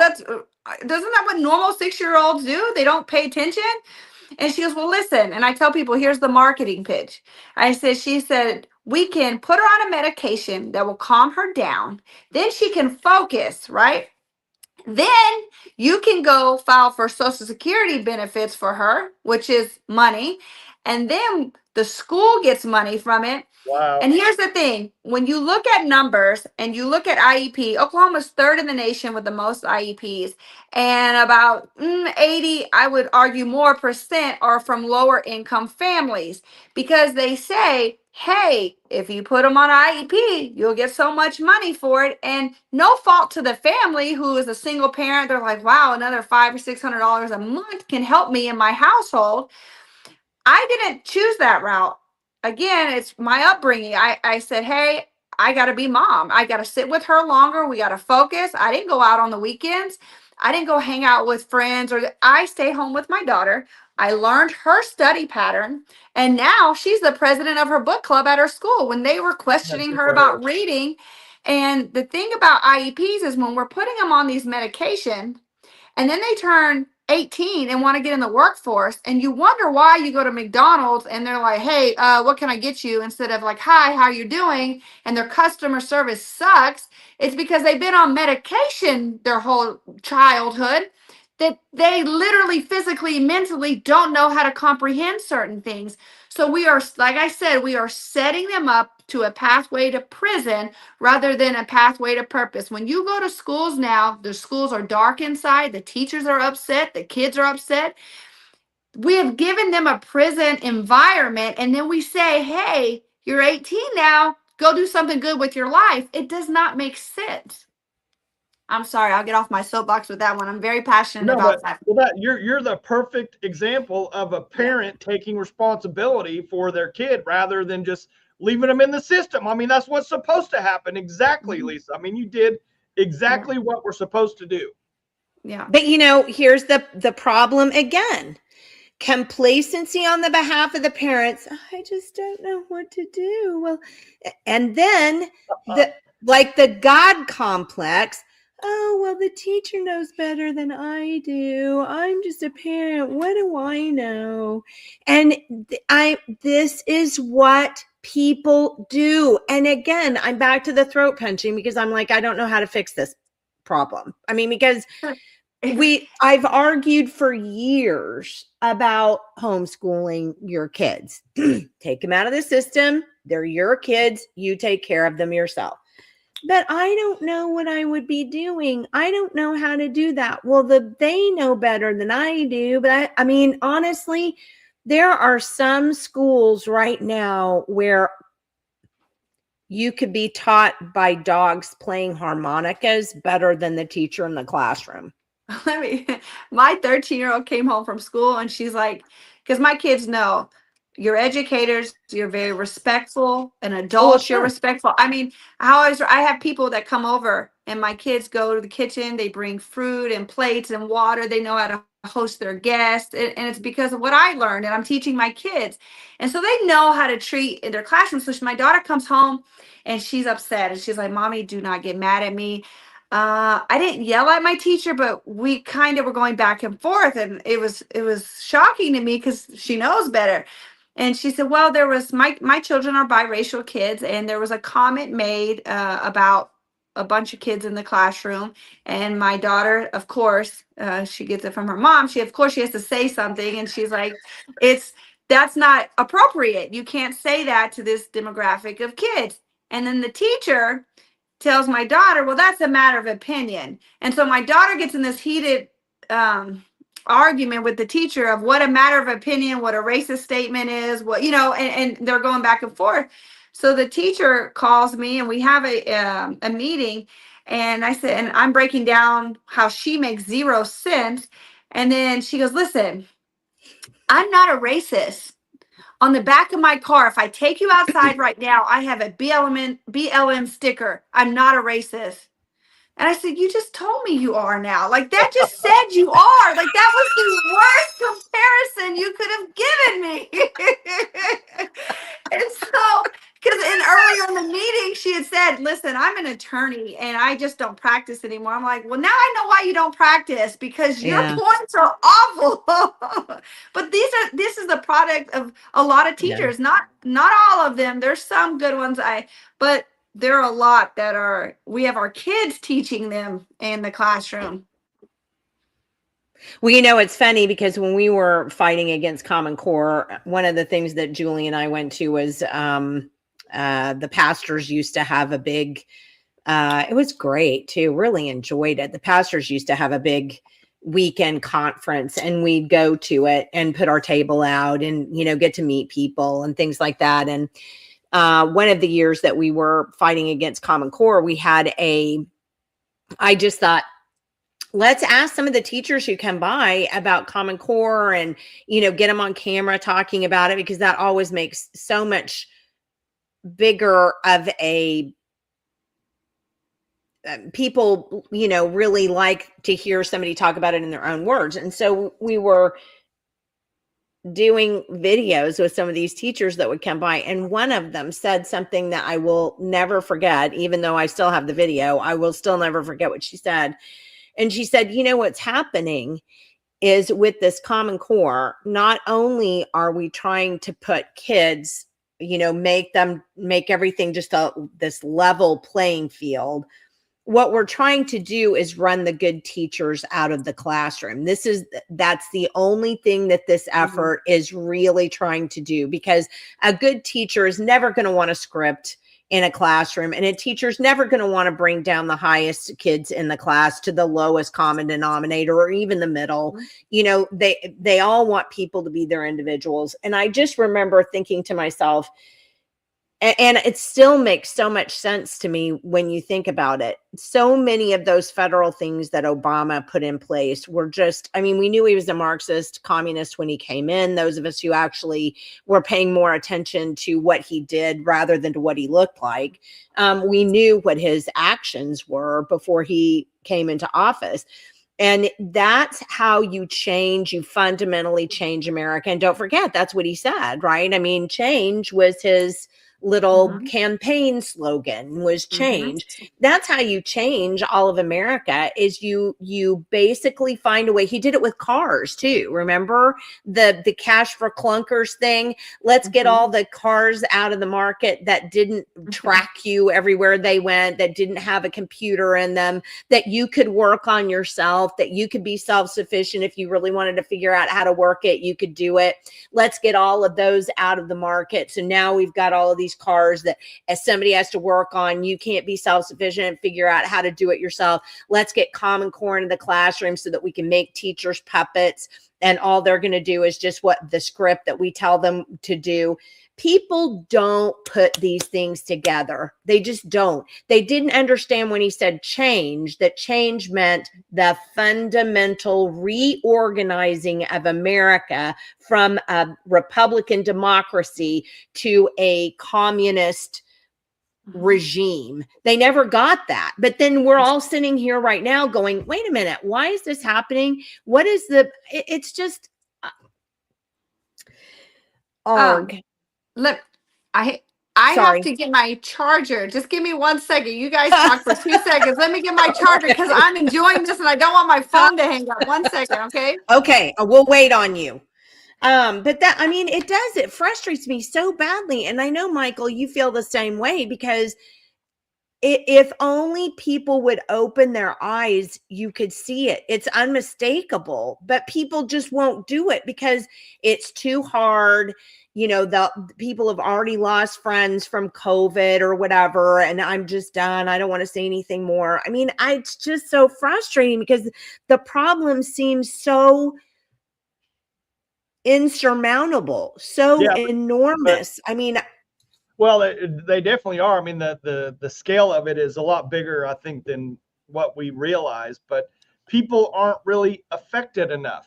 You know, they're just yeah, not affected enough. yeah. They can still they may get upset at something, but it doesn't really affect them because they can still go out and eat and do whatever they want. They can still watch they can watch Netflix and go make a post here, there, whatever. So they're Go to a not Thunder game and yeah, go to the Thunder game, go down to, whatever, go on vacation. They're not really yeah, affected yet.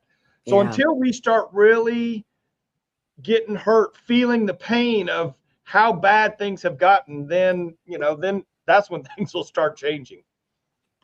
Yeah, but I mean, by that time, I Oh, fear that it's going to be, I mean, the systems are going to be so heavily in place that, well, I mean, I but don't think about know. it. I mean, that's how all revolution comes around. I mean, things have to get so bad. You have to, fight against the tyranny. I think people are losing hope too when they look at people in our leadership and they're not doing what they're supposed to and they throw their hands up. Well, what can I do? Right? I'm just one person, but they don't realize that one person, another one person are much greater than that. They don't understand their rights and how much they can affect and change that. So that's why I say, really, this election, people have to, nationwide, Oklahoma have to pay attention and get the right people in. We can change it. We just gotta get people excited about it.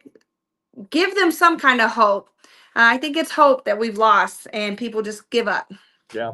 Well, and in that vein, also, Lisa, when you think about like with all those refugees and immigrants and people, they come over, now the government is their provider. They don't, Mhm. if they don't have that, I mean, how much hope do they have really? I mean, like you said, some of those, a lot of those people are just thrown to the wolves. They have no idea what to do, where to go, whatever. And without the government, and Mhm. that's how the government just stays in control, and we keep getting worse and worse as you lose. I think there's a lot of people that have government assistance in one way or another that they have no hope. That's their only hope, is that the government keeps sending them a check in one way or another. Yeah. You're muted, Jenny. Don't know how my mic got muted, but how are they going to speak out against the government in that situation too? Yeah. Because they're like, well, but I can't bite the hand that feeds me, literally, right? Yeah. I say we need to provide them different opportunities. Think about think about if they can open their own business or do something for themselves. You know, a lot of them, a lot of the women that come here, the sewing, I mean, I've seen some beautiful curtains that they can make, and they make it by hand. And then think about if they had their own business making money off that. And I used to tell them all the time, don't limit yourself. Don't put yourself in a box to the government. I get people need help, right? Let them get their help, get on their feet to where they, you know, from crawling, let them stand up straight, get their life organized, and they could use some help. But get off of it and go soar somewhere Yeah. else, you know. So we A need to hand start up, also. not Yes. a handout. Yeah, Yeah. I'm not, you know, I'm not, this is the thing. People need help. I know, I understand. But what we have to change the mentality is that you have to live on that help, that you can't make it on your own. And you absolutely can. People, Uh-oh. Uh-oh. Lisa, you're stuck. I'm going to read this while she comes back. Yeah. Obama told attendees at a business conference that they did not create their own success. It was due to a village of mentors and teachers. But he said that all the time. Oh, yeah. I mean, you heard him say that all the time, yeah. and people never put that together. Well, that's, you know, that's communism. That's, you know, it's. Oh, and Catherine just made a point too. Didn't a ton of people that came here during the Ellis Island years have to go home because there wasn't welfare? Yes, they did. Yeah. Yes, Yeah, they my, did. my grandfather came over, went through Ellis Island, you know, was quarantined, the whole 9 yards, just almost lived on the street. My dad's dad, before my dad came over, my grandfather came over for 10 years, you know, just scraping everything together, getting an apartment, all kinds of stuff. And then he brought the rest of his family over. Yeah, there was no handout, you know, whatsoever to my grandfather. No. Nope. And you look at what they did to the Irish when the Irish came over during the Ellis Island years. That was like, really? You want to talk racism? Let's talk about what happened to the Irish Catholics. I mean, sincerely. Well, let's finish up because we're about at 2 hours, and if you're elected as labor commissioner, and you talked about, you know, you can't get in there and do things, you know, like this. I mean, first of all, you can't turn the Titanic on a dime, and that's what our stupid government has become anymore. What are the things that you think you feel like need the most attention? Let's just say that. right now, with the Labor Department, we talked about software, and we need the Labor Department to be more accessible to our businesses across the state. That is Interesting. something that I can see that can be done quickly. That is not something that is like pulling teeth to get done. We need to compete with other states around the nation. And when you go on the website, you're very limited on what you can see. We need it to be very open and transparent to our public and to our businesses. This department serves every county in Oklahoma. So when I was up talking to the people in the Panhandle area, they don't want to just drive to Oklahoma City because they can't get online. So we need to make it accessible to everyone in Oklahoma because we want businesses to thrive. When they thrive, our communities do well. So that is something that's really important. We need to modernize our software, get it up and going. And then other than that, I say all the time, people don't know what a labor commissioner is because they're not out there. And this is not a shot at It's true. anyone. Everyone gets personal, but this is the thing. If you don't know about it, why don't you know about it? Because it's not there. If you've seen it, if you've seen someone from the department, all the time I say, when you say labor department, people get scared. Businesses get scared. Uh-oh, what did I do? Why is the labor department involved? We have to change that image. I, as the next labor commissioner, when they say labor department, I don't want them to be scared of the labor department. We're not here for the good guys to be scared. We're here to provide the resources and tools, which would be the software, the website, and anything else that businesses need to thrive. And other than that, if they're following the law and we're helping them with resources and tools, we shouldn't be overstepping anything else besides that. And then the second thing is, I want to make sure that every county in Oklahoma knows what the labor commissioner is supposed to do, who I am, and what we're going to do to improve this state and our workforce. Well, it's interesting. Do you remember Mark Costello? Yes. Yeah, he was a great labor commissioner. I'm telling you, he was, and I think Kathy would have made another one that would have been great. Kathy Costello when she ran. But that's exactly what Mark did. He was out in the community all the time talking about these things. And I think it was so important. People actually knew about that department. And he made so many great inroads, when he was in there, but then, we tragically lost him. But I definitely think now, but then let's go back to the illegal immigration issue. So you do believe that the labor commissioner, the labor office can help with that? Absolutely. Especially if whoever the new commissioner, and I hope it's me as the next labor commissioner, goes in that already has access, already has knowledge of exactly what businesses are doing what. The traction will be much faster, especially depending on who the next labor committee, how important it is to them or not. You guys hear me now, and a lot of people who've known me outside of politics or campaign, this is something very important to me. And it is a priority that we get in as soon as we get in, go after it. Well, let's wrap it up. Is there anything before you get off of here that you think I didn't say this, and I would love to say this before I get off? Oh, we covered so much today. I know Honestly, we it did. doesn't feel like 2 hours. But what I would like to say for anyone listening, especially, and I'll speak for the labor commissioner side, when you're voting, we've got to stop. And you said it earlier, and I'm going to repeat it. Stop voting our buddies, our friends, and especially if they're not qualified. Now, you sitting as a legislator does not make you automatic qualified. We also got to think about in the next 10 years, next 8 years, which whoever the next labor commissioner, if they serve their first year, history showing the incumbent wins the second one, right? But do we have a commissioner that's going to work in every community? And that is the picture that we need to start. We're not just going to work in communities that are Republican only, that are comfortable for us, right? That won't challenge us. I have been in the last 10 years working in many communities that probably don't even want me to step foot in some of their meetings, but I do it because that's how important our state and our future is. We need people that are courageous enough to go in every community of Oklahoma and will fight for what we believe in and to keep Oklahoma moving forward. That is something very important. So when you're looking down your ballot and you're picking your candidate, don't look at what they're doing campaign time. People are gonna say whatever they want to say to get your vote. Look at their history. That's what I do when I'm looking at governor, lieutenant governor, state school superintendent. I haven't been elected to a seat, but I've been very much involved, paying attention to politics. I show up to GOP meetings. I've ran for office, but I've also go down to the county commissioner meetings.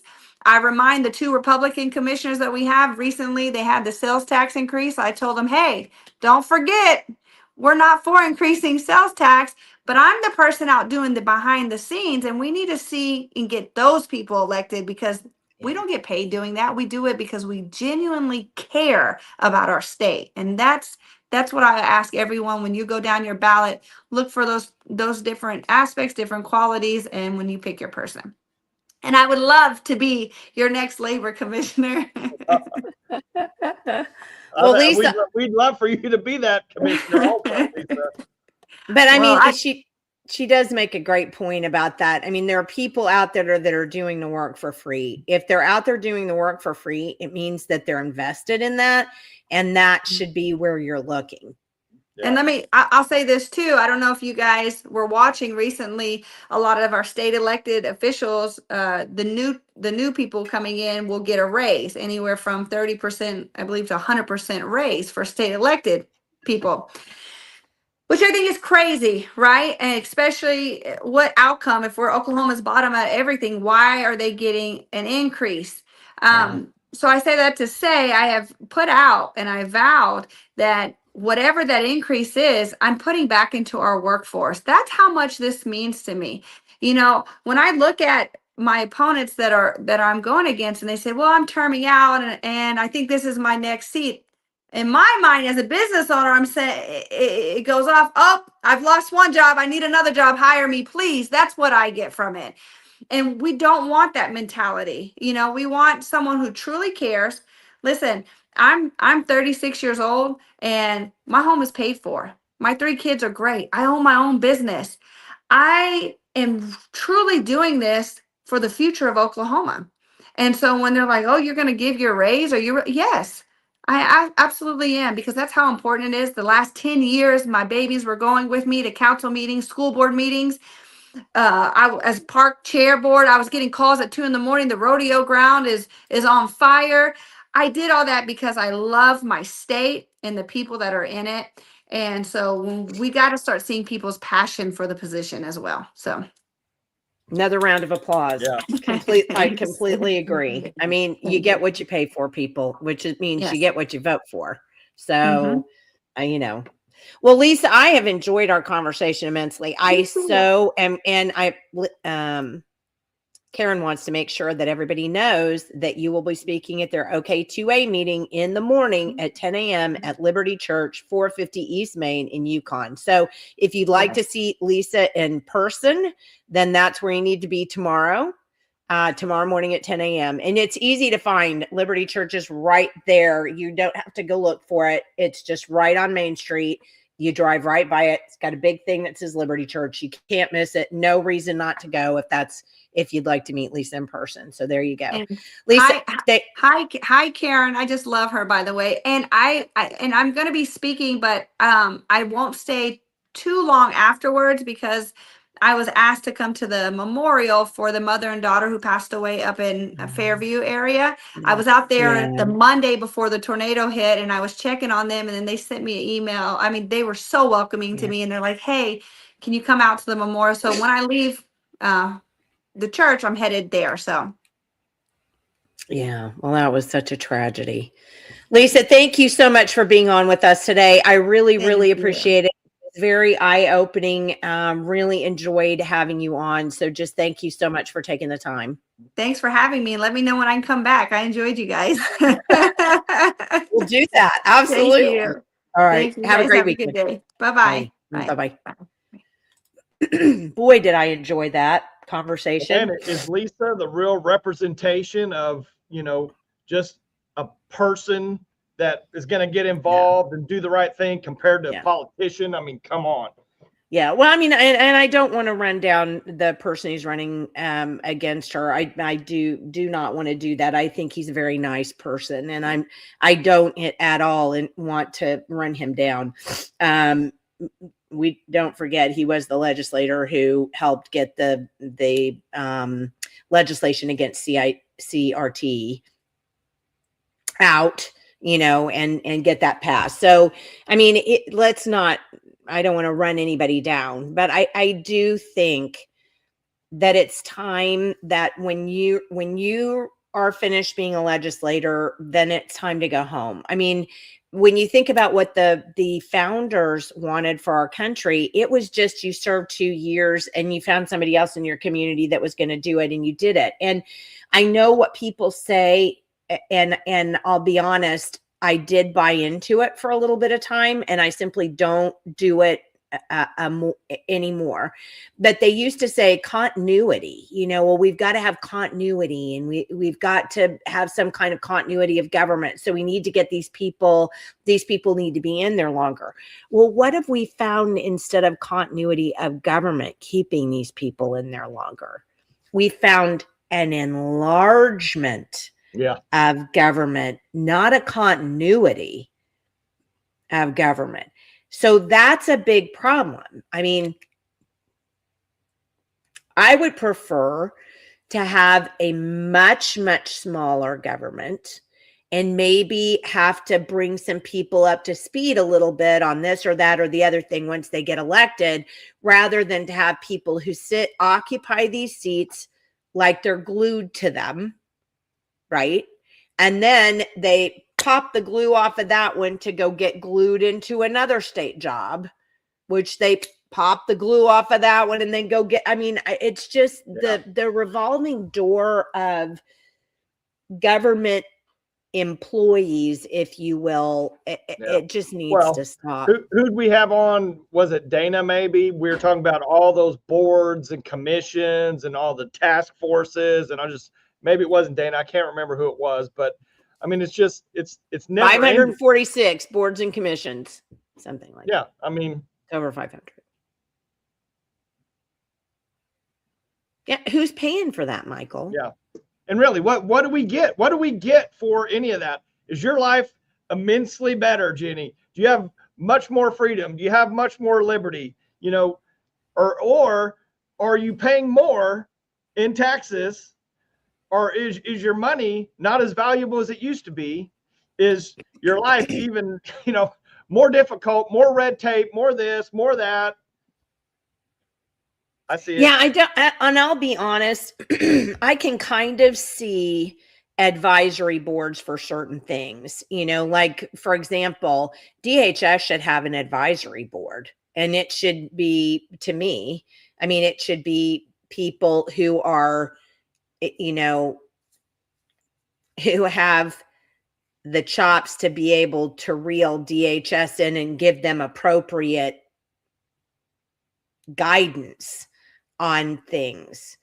But why do we have to pay them? And why would they need a revolving fund? And why all the things? I mean, you don't.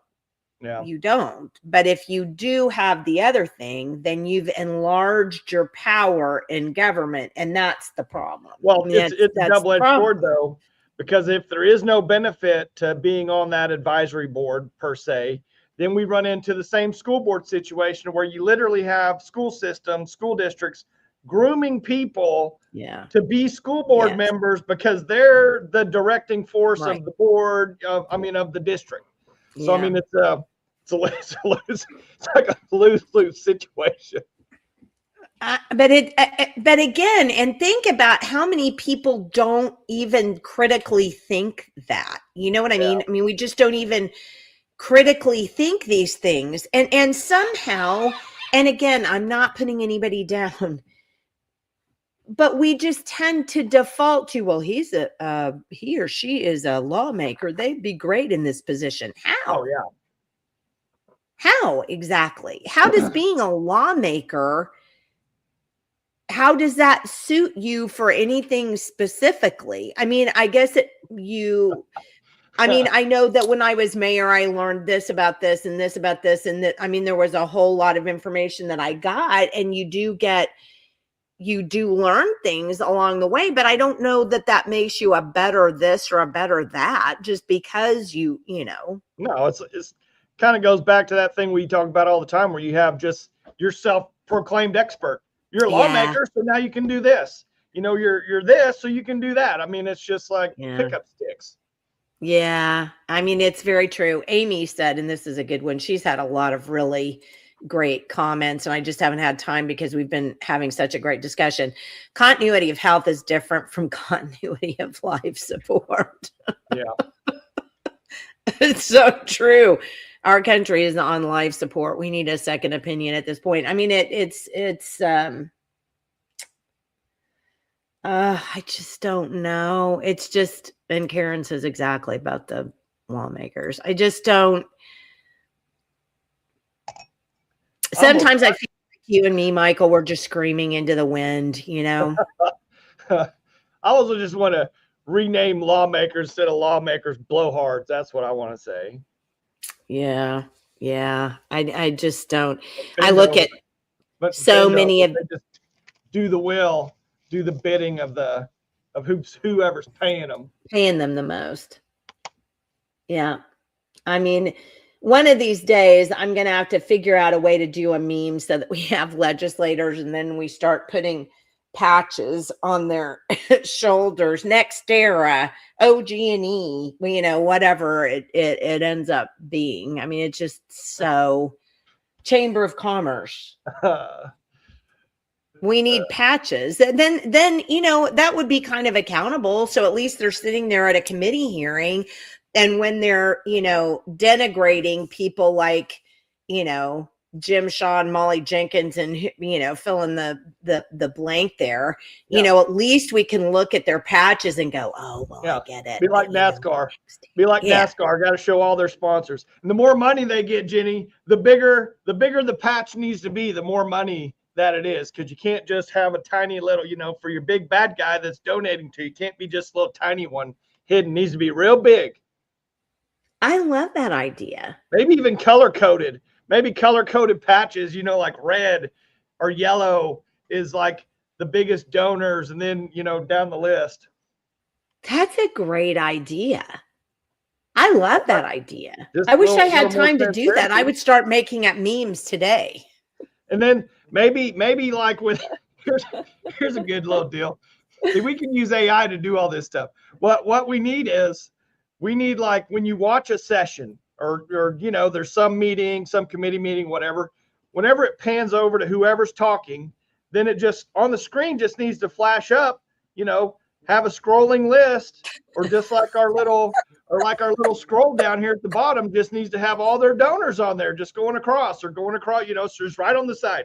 Here's Michael Grande, boom, boom, boom, boom. Here's his donors right here. I'm sorry, but I think that's kind of funny. I think we should totally do that. I think we should totally do that. Think about, wouldn't it be nice to see someone with a patch of all the different people in their district? That's their donors. All the different people in their a black patch for Dartmouth. That's hilarious. Paid for by Pfizer.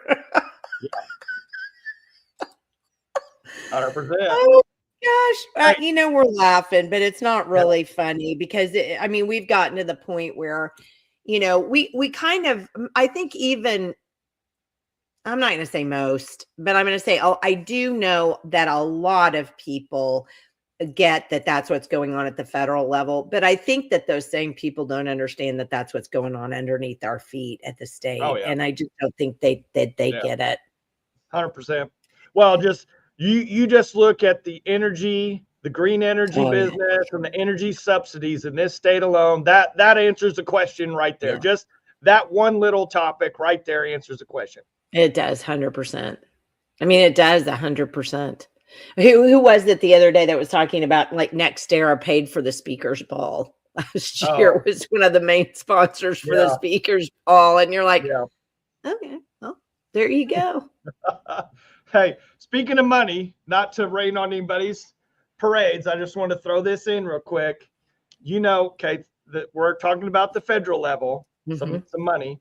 Do you know who's been pretty heavily investing in drones for the last 2 years, especially I've been hearing about this, but I don't know. Early 2026. Yeah. Both Trump boys heavily investing in military drones. And one of the companies, which is Power Us, that company, they're literally, I think they've already got government contract. But that company is they're going to merge with a golf course and go public here pretty soon. They're going to merge with a golf course? Well, because for whatever reason, they have to do this merger in order to go public. I don't, there's all kinds of rules but that's how crazy that whole deal is to get to get this drone company public when you go public on something like that, you're looking at, 10, 20, 30, 40, 50x, for the people that have the inside shares now, that have stock now, that's not open yet in the open market. But it's just another thing. I'm just totally against that. I'm 100% against that. They should not be having conflict of interest minimally. They should not be having, whether they're, really seeing into the future and, hey, drones are great. We need to, it doesn't help the fact that your dad's president and we're at war and we need all these drones. It doesn't help that. Yeah. No, it's true. And here's the thing that was cracking me up the other day. I was telling Dave, I was off on one of my rants, where Dave's just like doing this. Anyway, I was off on one of my rants and I was talking about you look at all of these Congress people who, like Nancy Pelosi, for God's sakes, for sure, because we know she's done insider trading, right? So she is insider trading. Okay, so let's think on this a second. Poor Martha Stewart. Oh, yeah. They threw her in the slammer. Well, yeah. Threw her in the slammer. You would think that Martha Stewart was some kind of name and she's got a bunch of money, her family had a bunch of money. But no, they throw her in the slammer. But where's Nancy Pelosi? Where are any of the other Congress people that have been accused of doing insider trading? Where are they? Yeah. Yeah. Well, even Mark Wayne was caught up in that. Well, don't say that on my Facebook page or his brother will take you to task. True fact.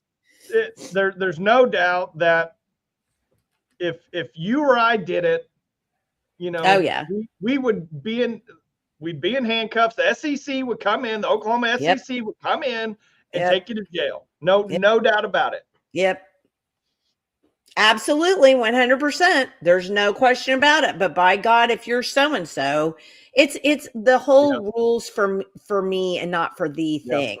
I'm just it's exhausting. And how do you keep track of who's a thee and who's a me? I'll just tell you the amount of compliance that I have to go through, and then the amount of lawyers and compliance officers and other people that I have to talk to on a regular basis just to confirm that what I'm doing is, I'm not trying to skate around the edges. There's no gray. I mean, it is unbelievable what regular everyday people have to go through compared to what they get away with just because they're in government. Well, we've just got to get better people in. I mean, we've got to wake people up. We've got to get better people in. We got to quit being in our bubbles. We're going to have to go out to places. We're going to have to make that difficult, thing. Well, why are you suggesting we should vote for Chip Keating or whoever it is? We need to have those difficult conversations. This podcast, it gets a lot of traction, but not a lot of people watch it. It's just the people who are watching it that cause the traction. So, I mean, you have to go and talk to people where you are in your communities, and you have to have those difficult conversations because there's no way else to fix this. There's not. We can't stay in our bubbles and function and expect this experiment to pay off, because it's not going to. We already know it's not, because it's not right now. Yeah, I'd say the Marxists are winning right now, Jenny. Yeah, and the only way to get over it is we have to get out of our bubbles and go talk to people and have conversations you may not want to have. It's just a fact. We are divided. We're not conquered yet, but we are divided, and we're heading that way. Yep. And guess what I'll be doing all weekend long? Hi, how are you? My name is Jenny White. Yeah, so knocking doors. I know. Gotta do it. All right, everybody, you have a wonderful weekend. It's supposed to be nice, I think, isn't it? It's supposed to get cold again next week, but the weekend's supposed to be nice. So get out in the sun, get that vitamin D, right? Be healthy. Right. Hey, when you're out in the sun, don't be so quick to wipe the sweat off, because that's how the vitamin D actually gets absorbed back into your body. So if you're sweating, really? Yeah. So if you're sweating, you need to give it just a little bit of time to reabsorb. I didn't know that. Yeah. I learned that from a super guru running guy who he was actually, he found out because he was vitamin D deficient. He's like, there's no way I'm in the sun so much, but he found out he was wiping himself off so much that he wasn't allowing the vitamin D to get reabsorbed back into his body, into his skin. Well, that's so interesting. I had no idea. Yeah, Dr. Marshall. Very cool. All right. So don't wipe your sweat off. Just go to Lowe's or wherever you've got to go. You wipe it off, but don't immediately, as soon as you start sweating, don't just wipe it off. Give it just a minute or so on there. All right. Okay. Everybody have a great weekend. Pay attention. go talk to people, and we'll see you again on Wednesday. We have, oops, hold on. Next Wednesday, we have D Sage, who's going to come in. Oh man, y'all are going to have to take your blood pressure pills because I don't think you're going to be able to stay on D Sage. I know I won't. I'm going to have to like take something before, maybe an ibuprofen or something to keep my inflammation levels down. That's going to be a crazy one. And then Jake Merrick, we're going to have a live with Jake Merrick that same day at 1:00. He's running across the state. And so we're going to catch up with him at 1:00. And then next Friday, we're going to have Michael Norman, who is running against John Pfeiffer for his seat. And we're going to talk to him. He came briefly to the Liberty, Oklahoma conference on Friday. So it was good to see him. And we'll have him on next week. So we've got some really good shows coming up. So stay tuned for next week, and you have a great weekend, and we will see you again on Wednesday. Right? All right. See you later. Bye-bye.